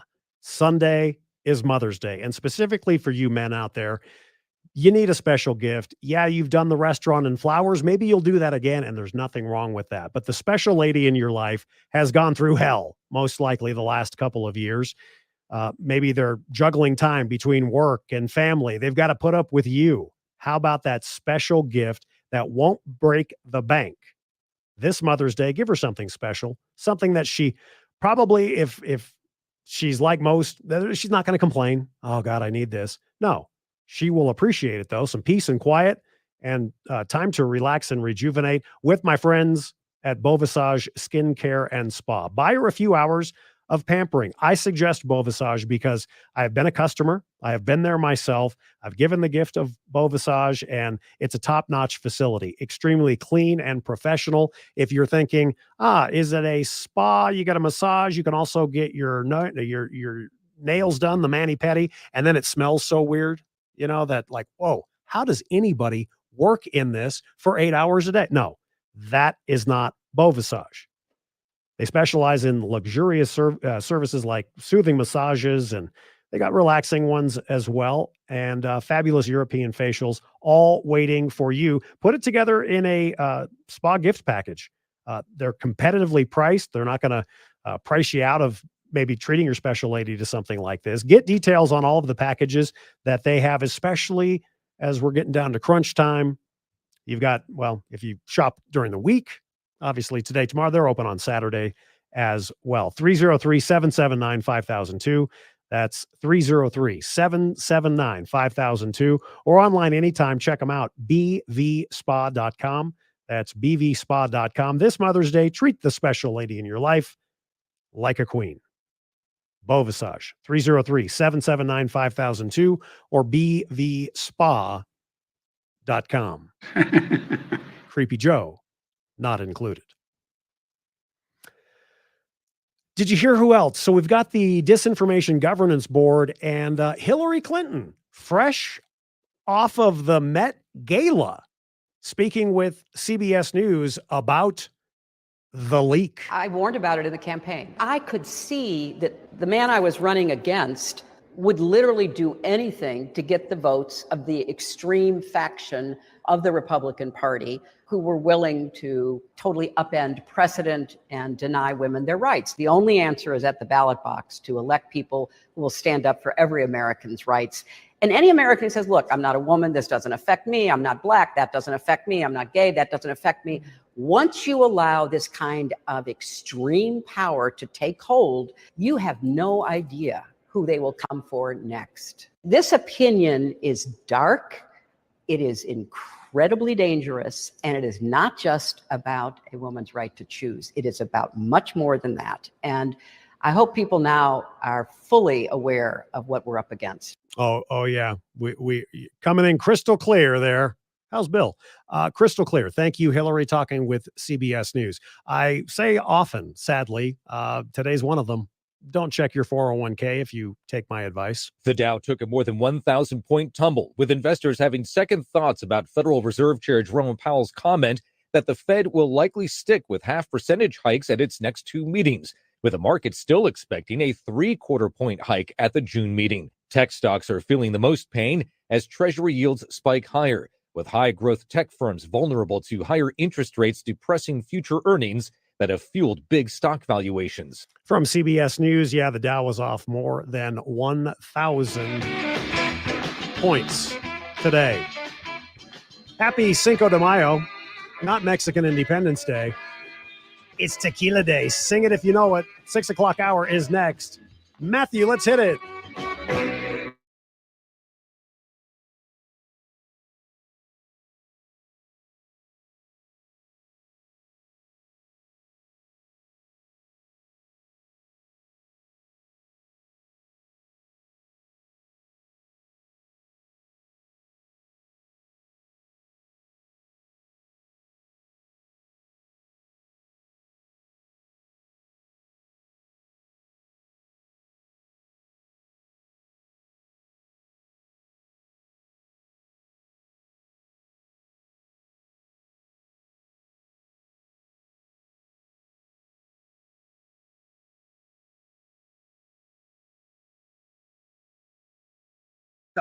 If powerful Denver special interests get their way, it would become legal in Colorado for people who are not medical doctors to perform eye surgery. House Bill 1233 would allow optometrists who are not medical doctors or surgeons to operate on your eyes.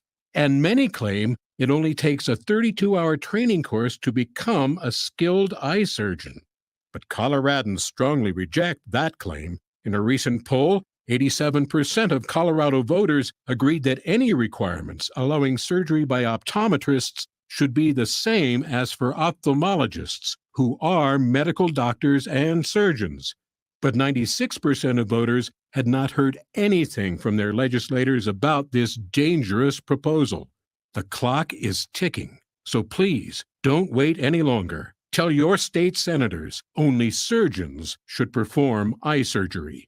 Paid for by Colorado Society of Eye Physicians and Surgeons. UFCW Local 7 President Kim Cordova is attacking her own union members who worked during a strike, issuing fines totaling thousands of dollars, even insisting members pay Local 7 any wages they earned, making it harder for her members to keep food on the table, all while Cordova made over $200,000 and Local 7 has $14 million in the bank. Massive fines and vindictive attacks. Kim Cordova is hurting union members. Paid for by the Center for Individual Freedom. All your drywall projects are satisfaction guaranteed with the team at 123drywall.com. Drywall Finishing. They're the experts with decades of experience and satisfied customers. The quality work they do over a handyman can make a huge difference. From the small fixes to big projects like custom home finishings and remodels, this is the team to trust. Give Kelly a call. Set up your free estimate. 303-988-1709. That's 303-988-1709 or 123drywall.com and tell them Steffan sent you. Your apron's crisp,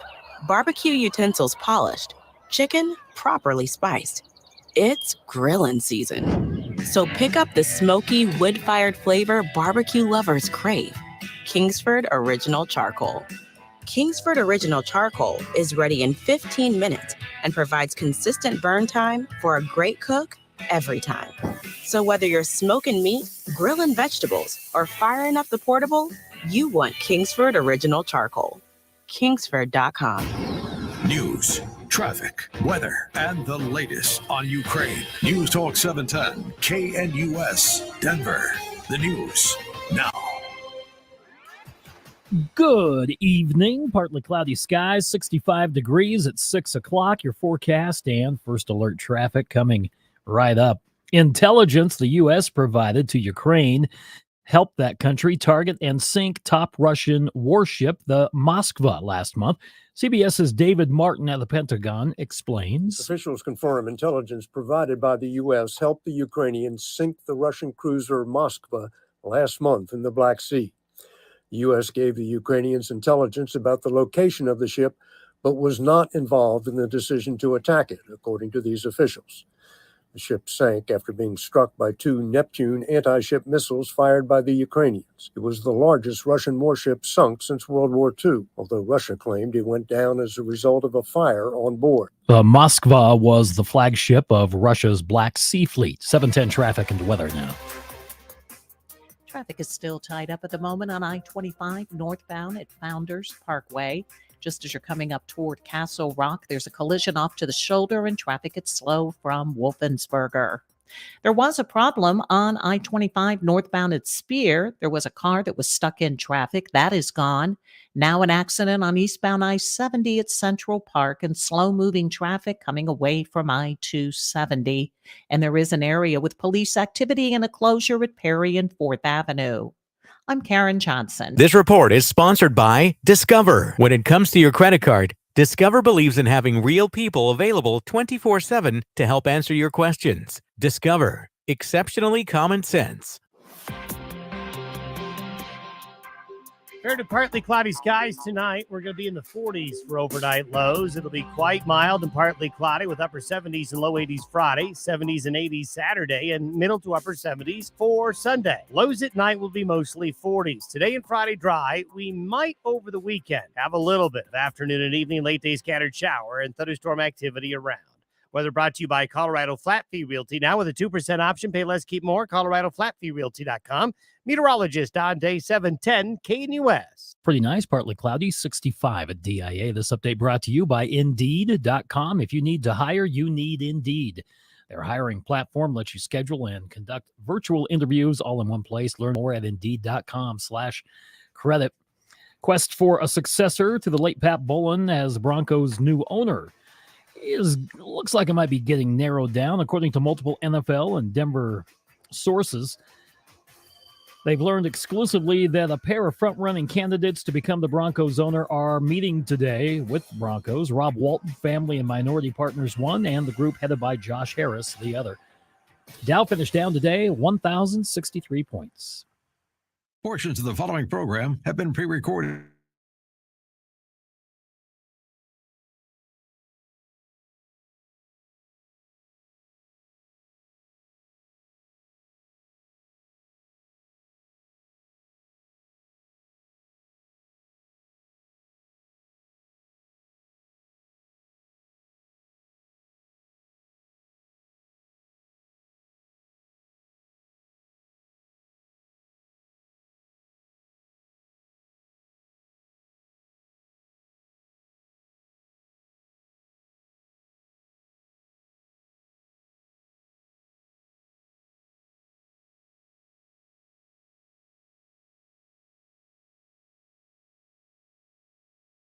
If you're noticing a little bit more traffic, there you go. Welcome. Happy Cinco de Mayo, Thursday, May 5th, 3 now past 6 o'clock. Steffan Tubbs, Matt Steinkruger, our producer, Roger in the newsroom, and I believe he's in there with Lou. So welcome. Glad you're with us. And I don't know, you never want to assume that, people that are listening at the top of a new hour heard the previous hour.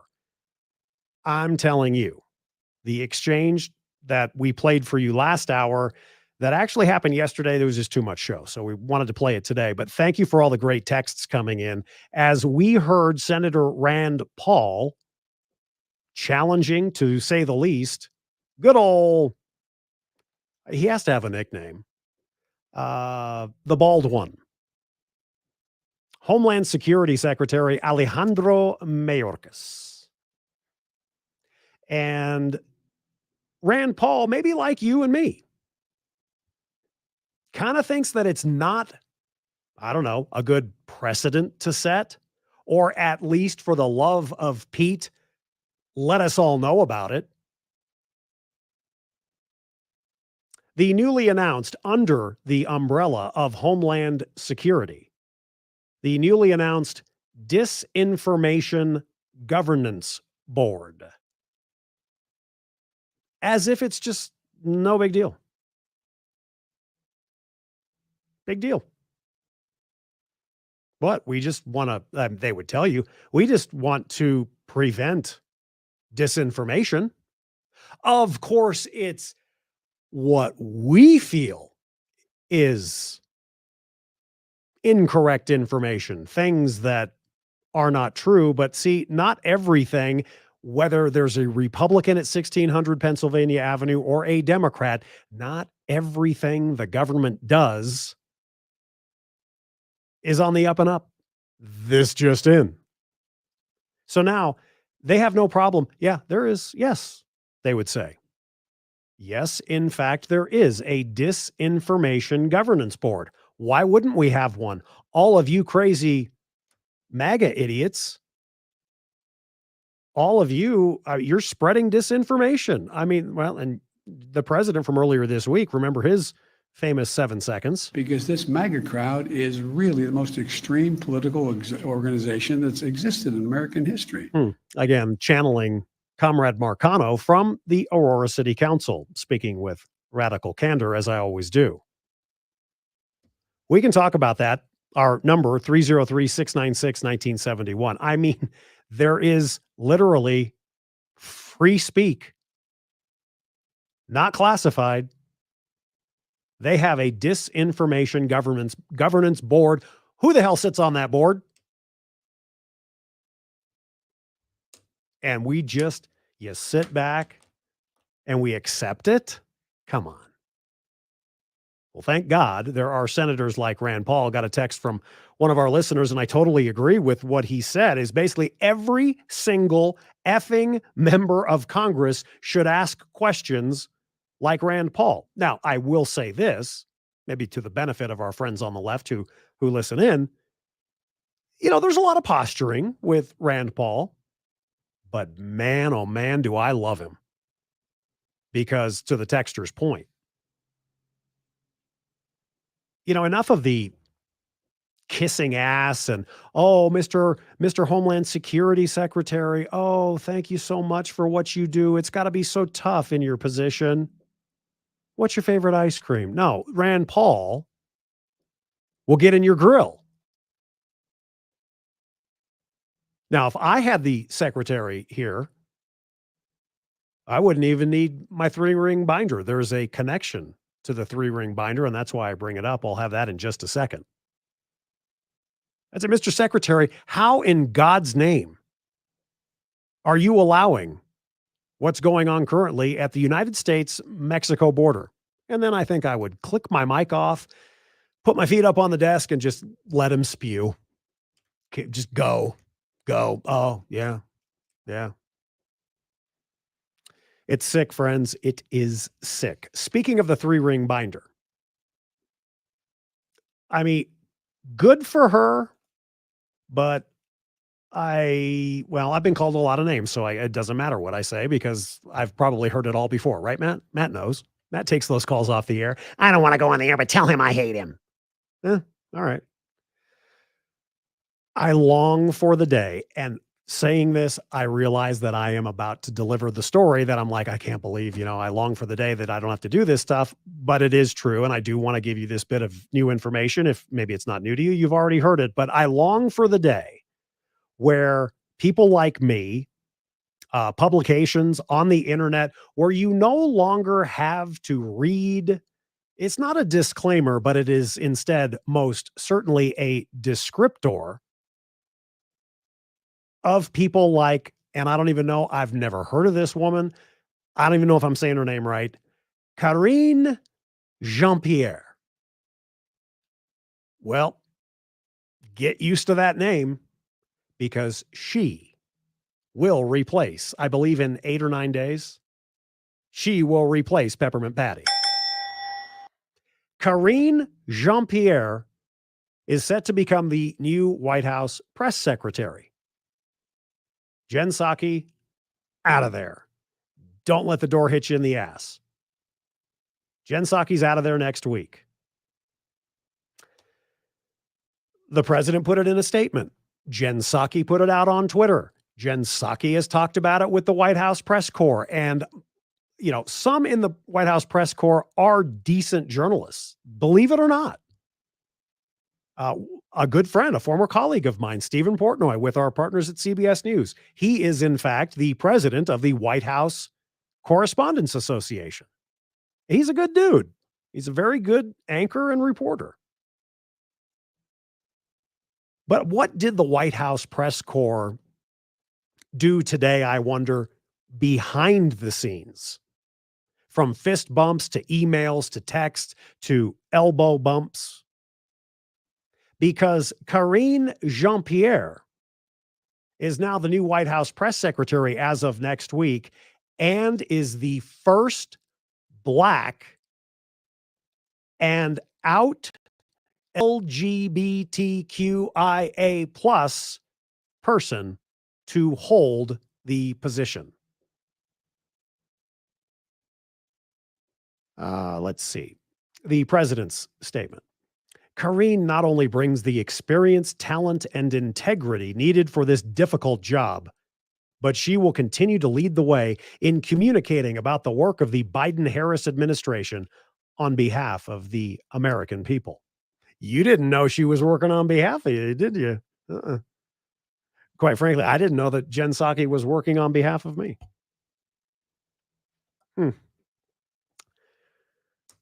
The statement concludes, Jen Psaki has,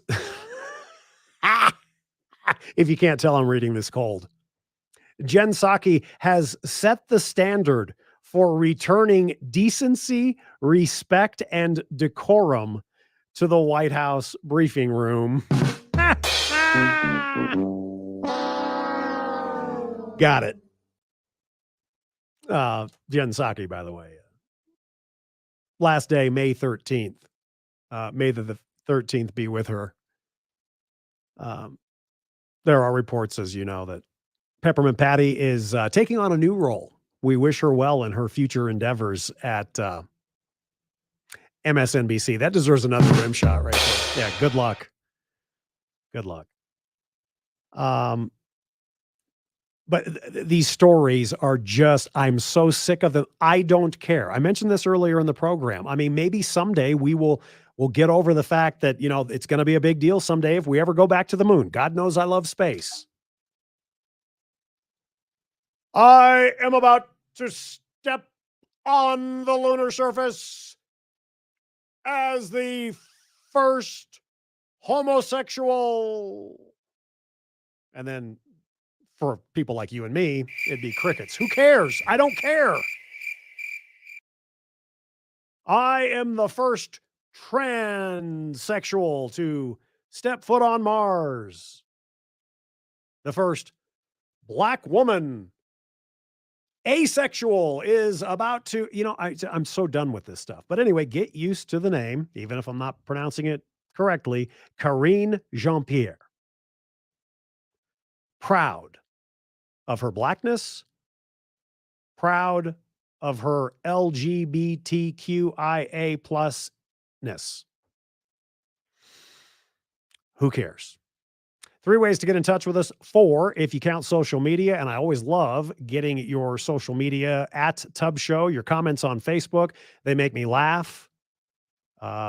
Sometimes they frustrate me, but it's all part of the job. Hope you follow us on Facebook and Twitter at Tubbs Show. The number, 303-696-1971. You can text the studio via the free-to-download app. Live streaming audio. Welcome to our potential global audience. You can hear that live stream via the website, 710knus.com/Steffan, or the app, and the way to email my inbox, and, of course, commercial break-free podcasts as well. We were just talking about the showdown between Rand Paul and, well, here's just a sample, just in case you're just tuning in. Do you think the Steele dossier included Russian disinformation? Senator, that's not a question that I'm equipped to answer. It was in the public news. It was you may have heard of it, the Mueller investigation. It was a $32 million investigation that went over a couple of years. Horowitz was an investigator general, and he looked at the FBI's activity in the beginning of this. And what the FBI concluded was that there were FBI agents throughout this period of time who concluded that, yes, the dossier was full of Russian disinformation. So let's say it is Russian disinformation. You say your new disinformation governance board is going to help the public with disinformation. You claim it's not going to be about domestic. It's going to be about foreigners and those evil Russians. So here's my question. The FBI concludes that the Steele dossier was full of Russian disinformation. CNN propagated this disinformation gladly for years and years. The difference, I guess, between your opinion and our opinion is that, as despicable as it is that CNN propagated this disinformation, I wouldn't shut them down. I wouldn't lecture them. I wouldn't put it on a government website that CNN's Go, wrong Rand, for go. propagating Go, disinformation. Rand, go. Yeah. What you say, I don't like. I think it's disinformation. So I am going to round up the governance board. We're gonna stop this misinformation from being out there. Thank you for keeping me sane, because emails and texts that have come in on this disinformation governance board, thank you for making me feel like, and I didn't think I would be, but thank you for making me not be alone in this is bigger again than just, well, here's what it is. No, don't people understand what's next? What's next? This administration, the Disinformation Governance Board, or this year. Next year in this administration, God knows what we can see. And that's why we talk about it. Our friend Lewis in Aurora joins us. Brother man, happy Thursday evening to you, and thanks for the call. Hey, brother, this guy, I mean, they don't have a clue what they're doing. If they do have a clue, their clue is to destroy our country. This guy even asked about the border. Well, 42 terrorists, I have no idea where they're at. Yep. Oh, yes, we're tracking them. Yeah, so which is it? You don't have an idea where they're at? Oh, you're tracking them. What's going on? And how come they're still here in the country? They're out to destroy us. There's not a person, Jen Psaki, Biden, Harris, none of these people. The lady in charge of our energy, come on. These people, they got it. Oh, shoot. We lost it. We lost him. Sorry, Lewis. I love you. Say hi to the hens and the rooster. Phone problems, gremlins. But you know what? Lewis got his point across, and I agree. Let's see. We've got a couple more minutes. Let's stick on the Mayorkas situation. Our friend Jason, Colorado Springs, joins us. Brother man, good evening to you. How are you, Steffan? Oh, man. I think we're hitting some phone problems again. Talk to me again, see if we got you. Yeah, I'm here. Yeah, it's coming across like you're on Tron or something. I think we're going to have to pull the plug. I don't think the phone lines are working right now. This is really frustrating. Joey, baby. And I wanted to talk to our brother Tim from Westminster. We'll have to take a break. I don't know what the hell's going on here. I mean, sometimes it's like duct tape. Duct tape holds this program together, but my goodness gracious, we try. Oh boy, do we try. Our friends at 888 Heating and Air, they want to take care of your air conditioner. If your furnace is going out and you don't want to wait till next season, perhaps, get with them right now. How about $2,088 off new AC and furnace installations right now from my friends at 888 Heating. This is the type of time of year in Colorado we've mentioned. You can use your heater, you can use your AC all in the same week. But it's also coming up on a time, and you have been warned. I never thought I would get a Colorado's biggest racist link into a spot. You have been warned. Some of you know what I'm talking about with Stapleton. It's that time of year where you start to think, is my AC system, is it A, going to work? And B, is it really sucking me dry?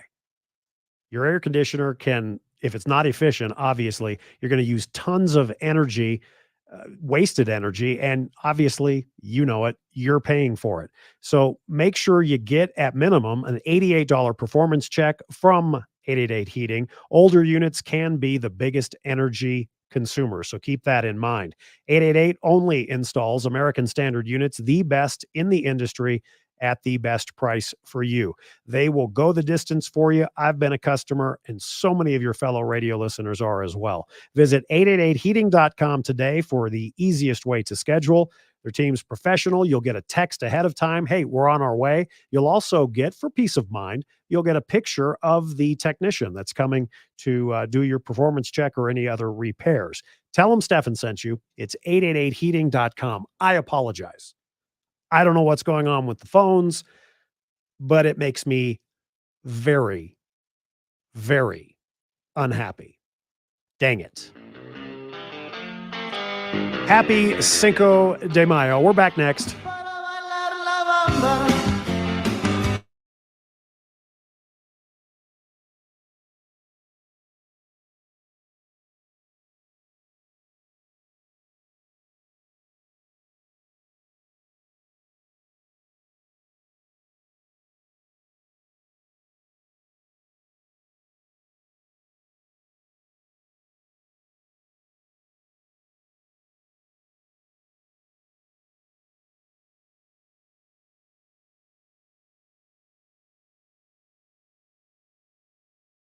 Northbound at Spear, there was a car that was stuck in traffic. That is gone.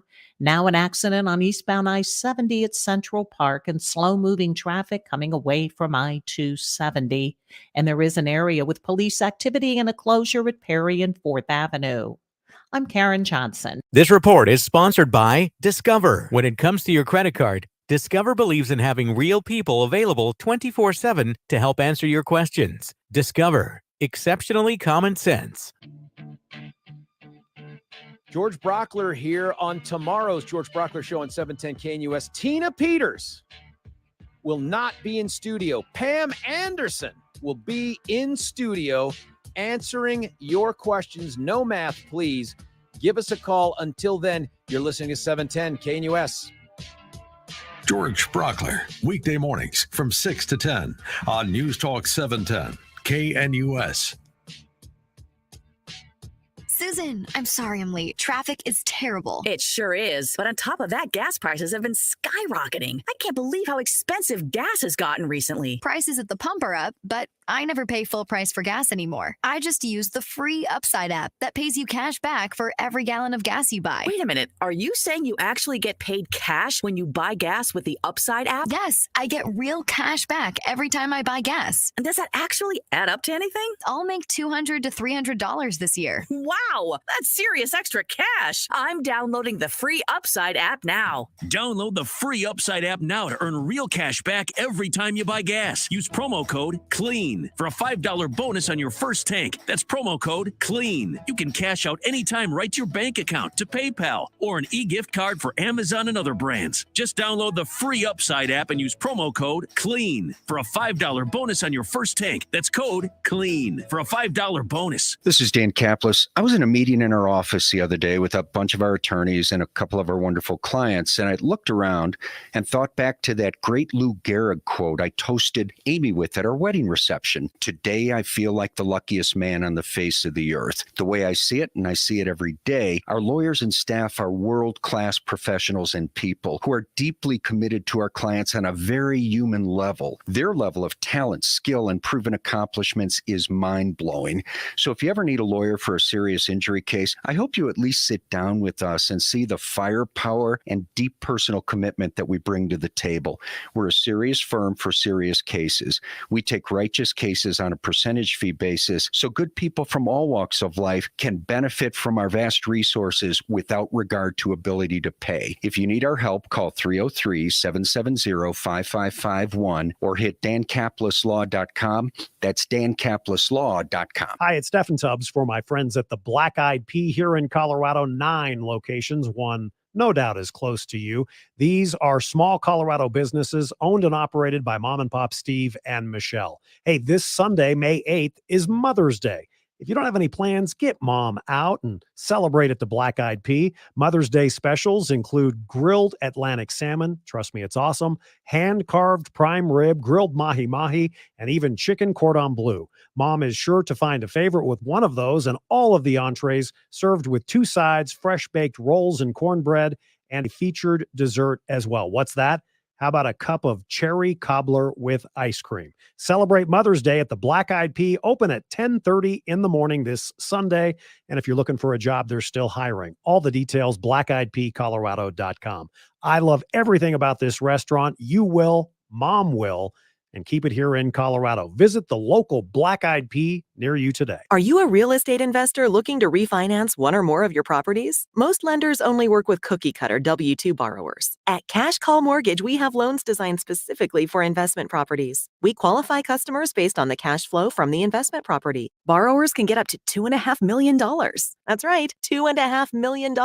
No tax returns or employment verification needed for our investment property loans, and absolutely no lender or broker fees. If you're a real estate investor looking to refinance a mortgage on one or more of your investment properties, give Cash Call Mortgage a try. To see if you qualify, visit cashcallmortgage.com or call now, 800-940-7998. That's 800-940-7998. 800-940-7998. Cash Call Mortgage is a DBA of Impact Mortgage Corp. NMLS ID 128231. Not all applicants will qualify. Equal housing lender. Licensed by California Department of Financial Protection and Innovation. Residential Mortgage Lending Act license number 4131083. Not licensed in all states, including New York. Call 855-657-9910 for licensing terms and restrictions, or visit cashcallmortgage.com. News Talk 710. K.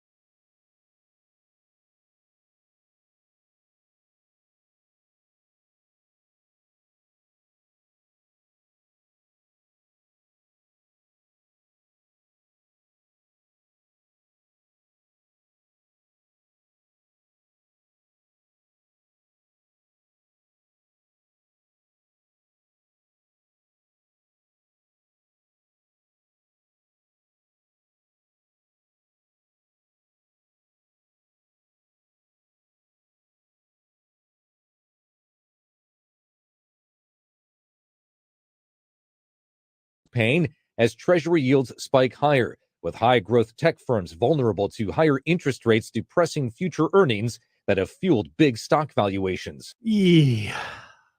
Not a good day today. The Dow down 1,063 points. NASDAQ down 647. S&P down 153. And for those of you who follow the Russell 2K, yeah, it was down too. About 79 points.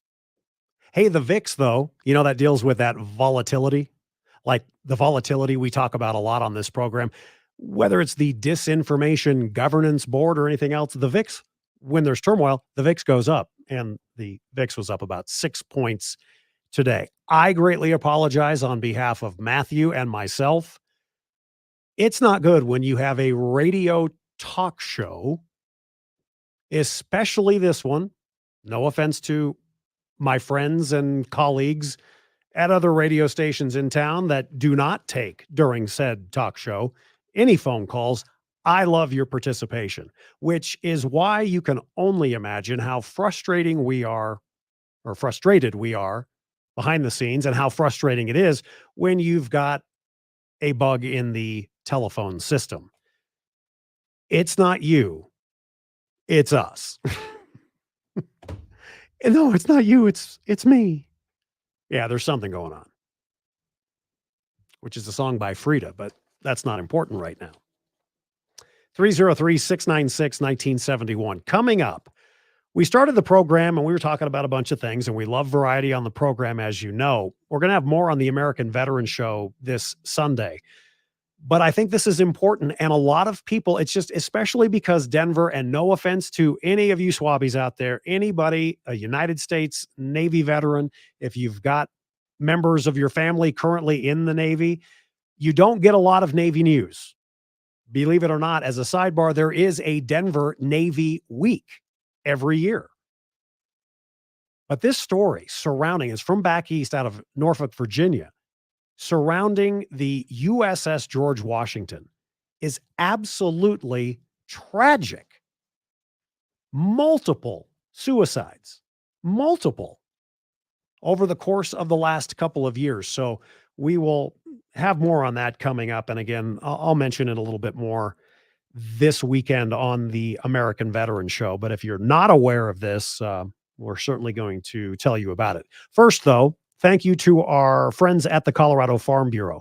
I know that farmers and ranchers across the state of Colorado thank them for, say, representing them under the Golden Dome, or the voices that not just Colorado Farm Bureau, but other farm bureaus around the country have when it comes to national policies in Washington, D.C. Our Farm Bureau here has been around for 103 years, and it's an organization made up of farmers and ranchers and anybody who wants to promote and protect agriculture. I got to be honest, that's one of the reasons why I am a Colorado Farm Bureau member and why I'm trying to get you to become one as well. It's not going to break the bank. You can even designate your specific county that you live in. But I love to promote, and I certainly want them to protect Colorado agriculture. It's such an important, really critical part of our economy, as well as our history and heritage as well. From farmers and ranchers out on the eastern plains to the western slope, to our north and to our south, they do their best every day to represent these hardworking men and women and kids. And I think you should become a Colorado Farm Bureau member, even if before the sound of my voice now, you've never even thought about it. You can find out more and join with me. ColoradoFarmBureau.com. That's ColoradoFarmBureau.com. Let's get to, from this first, the report from NBC News on what is going on back east in regards to the USS George Washington. The crew of the USS George Washington is in the midst of a crisis. 5 suicides in the past year, 3 in the span of a week this month. Mikhail Rayshon Sharp, then Natasha Huffman, then Xavier Hunter Sander. My higher-ups failed me, and the same people that failed me on board that ship failed those sailors. 23-year-old Nautica Robinson joined the George Washington in 2019 to work on weapons systems, but the aircraft carrier was at port being overhauled, so instead she was painting and laying deck.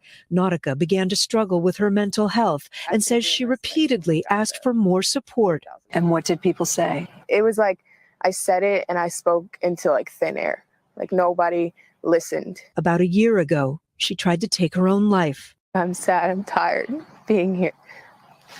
I'm tired being on this ship. I'm tired of dealing with this. Like, it shouldn't be like this anymore. She was at her apartment and friends saved her. I was dying and nobody from my chain of command cared enough to even come to check on me. NBC News spoke with one other former sailor and 2 current sailors who described uninhabitable conditions on the ship and a culture where seeking help is not met with necessary resources, though it's impossible to know what led to individual suicides. We don't want to see any sailor harmed or hurt or lose their life. Period. The commander of the Naval Air Force Atlantic says they're working daily and aggressively to ensure support and resources are available to sailors in the shipyards, at sea, and at home. The Navy has added additional mental health services for the crew and is in the process of making temporary housing available to sailors who want it. I understand that we still have a problem. Last week, the Navy's senior enlisted person, Master Chief Russell Smith, spoke to the George Washington crew and acknowledged the overhaul work they're doing is not pleasant, but said it could be worse. What you're not doing is sleeping in a foxhole like a Marine might be doing. What you are doing is going home at night most nights. The downside is some of the you have to go through logistically will drive you crazy. The reaction that I got was kind of like, are you serious? He seemed to be sort of saying, toughen up. This is the Navy. Embrace the suck. Is the Navy. There's only but so much suck that you can kind of embrace and take. Nautica left the Navy in February, but still talks with sailors on the ship and says many are more scared to speak out now. That from NBC News. When we talked about it in the 3 o'clock hour, I made a mention kind of as a sidebar, and I just feel like I need to say it again. One of my most successful projects off the air over the last decade was when we put together our documentary film in 2015. Many of you have seen it. If you don't know about it, you can find it online. It's called Acronym, The Cross-Generational Battle with PTSD. And we also tackle, of course, veteran and active duty suicide. And on average, the number that I go with, and I've done more reading than I would ever care to admit about veteran suicides, and the number is about 22 veterans every single day take their own lives in the United States. That's veterans. Now we're seeing, as This indicates from an aircraft carrier, suicides with active duty. The reason I'm tap dancing a little bit, I admit, is because I also have worked and spoken with and love, and some of my best friends are 95 and above. I think because I always tell you the truth, I've got to say this. You heard from that female former sailor. I can only imagine that there are a few veterans, and I've heard from a couple of them on text earlier today. We kind of feel for her, but thank God she wasn't I think one of the texts said, thank God she wasn't at Bastogne. If there's anybody in the United States of America that talks about and tries to shine a light on situations like veteran suicide and active duty suicide, it's me. I can confidently say people may do it as much as me, but nobody has done it more than me. I've dedicated a lot of time to this. And again, I don't say that to pat myself on the back, but I think I've got to also say what a lot of people are thinking.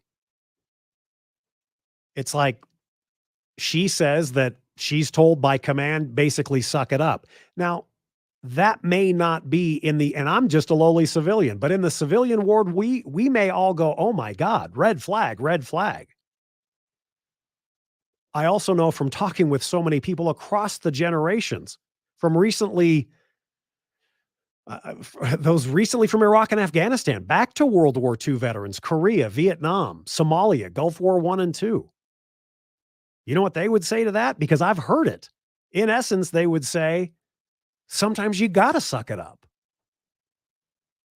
That is not making any light of her specific situation, but I felt that, especially with all of the veterans I know and the hundreds and hundreds, if not into the thousands of veterans that I have had the privilege of interviewing and talking to in my life, many of them would say, yeah, but. Here's more from our partners at CBS News. The crew of the USS George Washington is in the midst of a crisis. 5 suicides in the past year, 3 in the span of a week this month. Mikhail Rayshon Sharp, then Natasha Huffman, then Xavier Hunter Sander. My higher-ups failed me, and the same people that failed me on board that ship failed those sailors. 23-year-old Nautica Robinson joined the George Washington in 2019 to work on weapons systems, but the aircraft carrier was at port being overhauled, so instead she was painting and laying deck. Nautica began to struggle with her mental health and says she repeatedly asked for more support. And what did people say? It was like I said it and I spoke into like thin air. Like nobody listened. About a year ago, she tried to take her own life. I'm sad. I'm tired being here. I'm tired being on this ship. I'm tired of dealing with this. Like, it shouldn't be like this anymore. She was at her apartment and friends saved her. I was dying and nobody from my chain of command cared enough to even come to check on me. NBC News spoke with one other former sailor and 2 current sailors who described uninhabitable conditions on the ship and a culture where seeking help is not met with necessary resources. We're learning more about the poor conditions on the ship, often lacking running water and working bathrooms. Here's CBS's David Martin. When the aircraft carrier George Washington moved into the shipyard at Newport News, Virginia for overhaul, it was the beginning of a nightmare. Today, the Navy acknowledged 3 more suicides occurred in 2019 and 20, bringing to 7 the number of sailors who took their own lives while a ship has been in overhaul. The 3 most recent deaths, all of them young and low-ranking, occurred in the space of a week earlier this month. Last week, when the Master Chief Petty Officer of the Navy visited the George Washington, the entire crew was wearing hard hats, a sure sign the ship is still in overhaul, which because of COVID and unexpected repairs is now in its 5th year. During a question and answer session, a member of the crew listed his complaints about life in a construction zone. Parking issues, cold water, hot water, living standards that aren't necessarily up to par.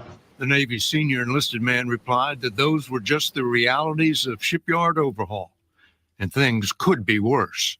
What you're not doing is sleeping in a foxhole like a Marine might be doing. What you are doing is going home at night most nights. The downside is some of the that you have to go through logistically will drive you crazy. Captain Kenneth Strong, the commanding officer in 2019 and 20, was forced to step down 3 months early due to what the Navy calls individual incidents of poor judgment. Despite his early departure, Strong was awarded the Legion of Merit at the ceremony in which he was replaced by the ship's current commanding officer. One of the ship's crew told CBS News, "It feels like Big Navy has left us out to dry.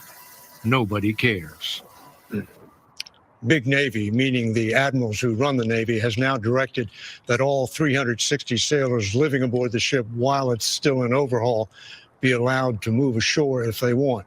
The Navy would pay for the housing, but first it has to find suitable accommodations. CBS News Pentagon correspondent David Martin will continue to keep an eye on the situation from Norfolk, Virginia, and the USS George Washington. We've got news coming up, and then we'll wrap up the show. A couple of things I want to do. Number one, we'll preview tomorrow, which is, yay, Friday, as well as want to pay respects to a longtime public servant in the Mile High City. And if you were listening to the George Brockler show this morning, I believe about 8 o'clock, you may already know who I will tell you about and pay respects to. He passed away in Denver, I believe in Denver, last night. So we'll talk about that next, and one more segments to go. Also, we'll remind you of the Friday film review, film assignment, and you've got one more night, most of tomorrow to watch before we do our thing, as they say. This is pretty cool, and I love and thank you. I appreciate when somebody will let me know about, say, good service. You know, our sponsors are everything. If we did not have sponsors, we would not have a program. I know many of you know that. Most of you, all of you know that. But I love when unsolicited, somebody will reach out via email or text or social media and say, you know what, you talk about XYZ and I got great service from XYZ. Well, here's an example. Just earlier, about 40 minutes ago. This is pretty cool. And I quote, "Hey, you just reminded me to book the spa for the mother of my children. We got her that in 2019 and she finally got to use it because of the pandemic just a few months ago. She will be so happy. She said it was the best massage experience she has ever had." I can't make that up. And Mr. or Mrs. Well, strike that. Mr. Texter, I would assume, I'm not even trying to be funny. Anyway, Sunday is Mother's Day, and that text is referring to my friends at Beau Visage Skincare and Spa. You need that special gift for the lady in your life. You want something that is luxurious for her, affordable for you. Maybe you've done the restaurant and flower thing. Nothing wrong with that. But how about looking back? I mean, in the text mentioned, the pandemic had to put off things for a couple of years or whatever. Most women have had a stressful time, just like most men, but maybe she juggles time between you, the family, the job. This Mother's Day, give her something that she will love. Peace and quiet, time to herself to relax and rejuvenate. Buy her a few hours of pampering from Beau Visage. I've been there myself. Take it from one of your fellow listeners. It is professional. It is extremely clean. It's not a nail salon. They specialize in luxurious services like soothing massages, relaxing massages. They'll do deep tissue if you want. Fabulous European facials as well. You can ask about their spa packages, all at very competitive pricing. For details on those gift packages, just visit the website, bvspa.com, or call them 303-779-5002 and tell them Steffan sent you. This Mother's Day, treat that special lady in your life like she deserves, like a queen. Beau Visage, 303-779-5002 or bvspa.com. Now, news, traffic, weather, and the latest on Ukraine. A fiduciary obligation exists for the trustees to sell the Broncos for the most money. Thursday, the process continued moving forward with a visit and a prominent new face linked to one of the ownership groups. Sportico announced that Basketball Hall of Famer Earvin Magic Johnson has joined Josh Harris's bidding group. Harris owns the New Jersey Devils and is the Philadelphia 76ers managing partner. Denver International Airport unveiled 16 new gates on Thursday. The gates are leased by Southwest Airlines. The new expansion area also includes more seating areas for pets and changing stations. There are also more shopping and dining options. The United States has provided intelligence that helped Ukrainian forces locate and strike the flagship of Russia's Black Sea Fleet last month. Another sign that the administration is easing its self-imposed limitations on how far it will go in helping Ukraine fight Russia. The U.S. officials said targeting help, which contributed to the eventual sinking of the flagship Moskva, is part of a continuing classified effort by the Biden administration to provide real-time battlefield intelligence to Ukraine. News brought to you this hour by Allstate. Saving money feels pretty good. Allstate, better protection costs a whole lot less. Visit allstate.com or call an agent for a quote today. Currently, it's 62 under partly cloudy skies. I'm Lou Brown for KNUS 710. Traffic is still tied up at the moment on I-25 northbound at Founders Parkway. Just as you're coming up toward Castle Rock, there's a collision off to the shoulder and traffic is slow from Wolfensberger. There was a problem on I-25 northbound at Spear. There was a car that was stuck in traffic. That is gone. Now an accident on eastbound I-70 at Central Park and slow-moving traffic coming away from I-270. And there is an area with police activity and a closure at Perry and 4th Avenue. I'm Karen Johnson. This report is sponsored by News Nation. Dan Abrams and Ashley Banfield are now back-to-back on News Nation. Get the news without the bias. Weeknights starting at 7 Mountain on America's fastest-growing cable news network. News Nation.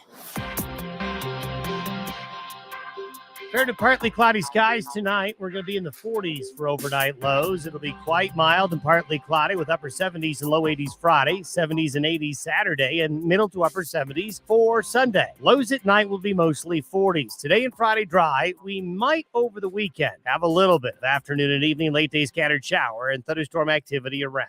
Weather brought to you by Colorado Flat Fee Realty. Now with a 2% option, pay less, keep more. ColoradoFlatFeeRealty.com. Meteorologist on day 710 KNUS.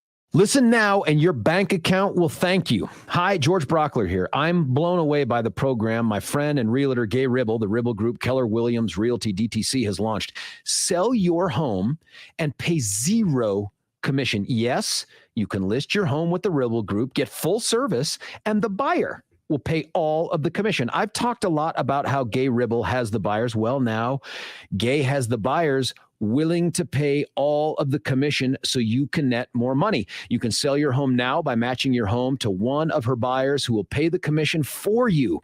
With interest rates on the rise, you're going to want to act quickly. The Ribble Group's zero commission program makes it easy, matching your home to one of their buyers who will pay all the commission. To learn more about the zero commission program, call the Ribble Group at 833-301-SOLD. That's 833-301-SOLD, or visit Gay, spelled G-A-Y-E, hasthebuyers.com. That's gayhasthebuyers.com.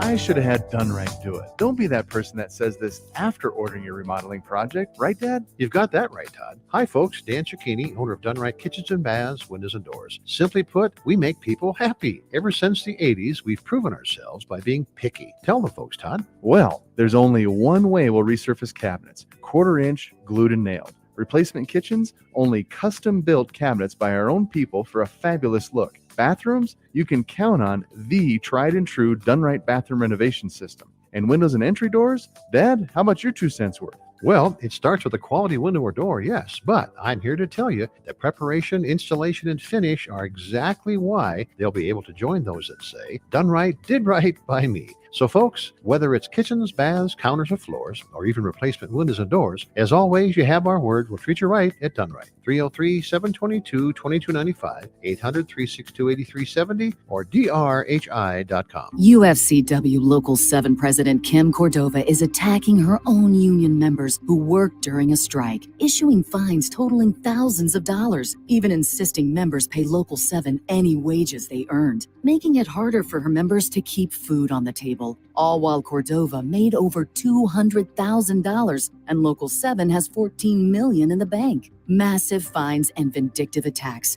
Kim Cordova is hurting union members. Paid for by the Center for Individual Freedom.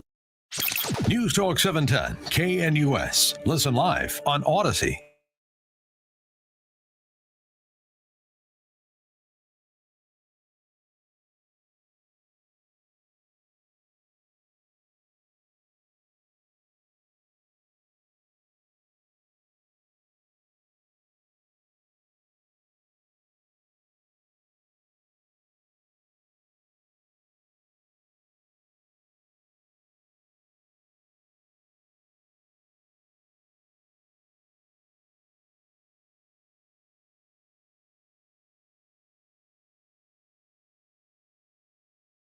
Don't forget, again, George tomorrow, 6A to 9A. And our Friday homestretch film review film assignment of the week is Major League, the comedy, baseball, awesome, wild thing. We got to be sure to pull that, Matt. It is presented, of course, by Danny Cash, Danny Cash Hot Sauce, DannyCash.com. You'll be hard-pressed to find a bigger selection of barbecue sauce and hot sauce. Of course, it's in the name. And gift ideas that kind of say, hey, here's something unique from Colorado. You can do your shopping online, DannyCash.com, or go say hi to them. Tell them Steffan sent you, and they're terrific at the Danny Cash store. They're in the River Point Shopping Center, just near Santa Fe and Hamden. It's actually in the city of Sheridan. And Danny Cash now into their 21st year. And Danny will actually be our guest at 4 p.m. coming up next Tuesday. We're not just going to say, hot sauce, hot sauce, hot sauce. All you got, that's not all you're going to hear. I want to hear, I love supporting Colorado small business. And so we're going to hear about how does a fairly young man like grow up to, the idea I have, I'm going to make hot sauce and I'm going to pay the mortgage with it. I think it's pretty cool. So anyhow, Major League from 1989. You've got tonight, most of tomorrow, and tomorrow a little less than 24 hours from now, we'll have clips, trivia, and more about 6:40 Major League from 1989. And we wrap up the program. I want to just pay respects to a man that I may have interviewed 2 or 3 times at most. But if you were listening to the George Brockler show earlier this morning, I tuned in right as the top, I believe it was the 8 o'clock hour, and it came out of CBS News. And George's guest, it was right out of the chute, was our friend of the program, former Denver District Attorney Mitch Morrissey. And it was very soon after I tuned in that I would learn of the passing, and you did as well if you were listening, the passing of former Denver District Attorney Norm Early. He was Denver's first Black DA. He was in office, elected in 1983 for the first time, and served until 1993. I got here in 94, but this was still a man that I had most certainly heard of in my early days in Denver, and somebody that we would interview over at Devil Radio, several times. But by all accounts, Norm Early was not only a pioneer in some of the ways in which he operated the Denver DA's office, the glory days, if you will, certainly nothing like today.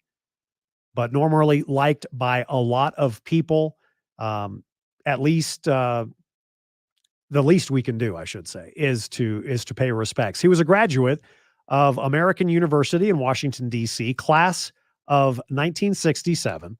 He had a bachelor's in government, and he was actually, and this doesn't surprise me at all, I learned this earlier today, that Norm Early was the first African-American elected student government president. Does not surprise me. And again, he went to American. And look, I make fun of the new White House press secretary. I'm not mocking that minorities are now in some positions with that White House spokesperson. I'm saying they've got to make a big deal about she's gay. I don't care. But when you look at a man like Norm Early, a man or woman of that kind of era, generation, you look and there's no two ways about it. A man like Norm Early was certainly a man who broke barriers. And again, as mentioned, the first Black district attorney of Denver.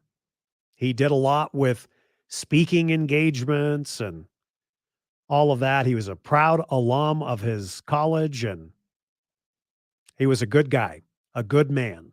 So I wanted to take just the ending of the program to make sure that he was remembered. And condolences certainly to his two sons and to the family, the extended family. And I'll keep you updated if I hear of any public memorial or services. We certainly will do that.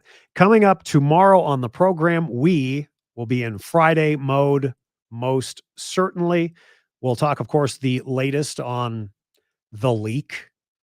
And here's what I will not do. I will not play you any more Hillary Clinton the rest of the week. Hallelujah. Hope you have a great, safe, healthy night. For our folks in the newsroom, producer Matthew Steinkruger, I'm Steffan Tubbs. Have a great rest of your evening. Enjoy this nice weather. And one more reminder, Sunday is Mother's Day.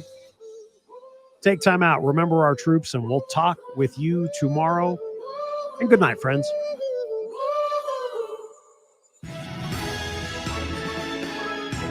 The Western Conservative Summit is one of the largest annual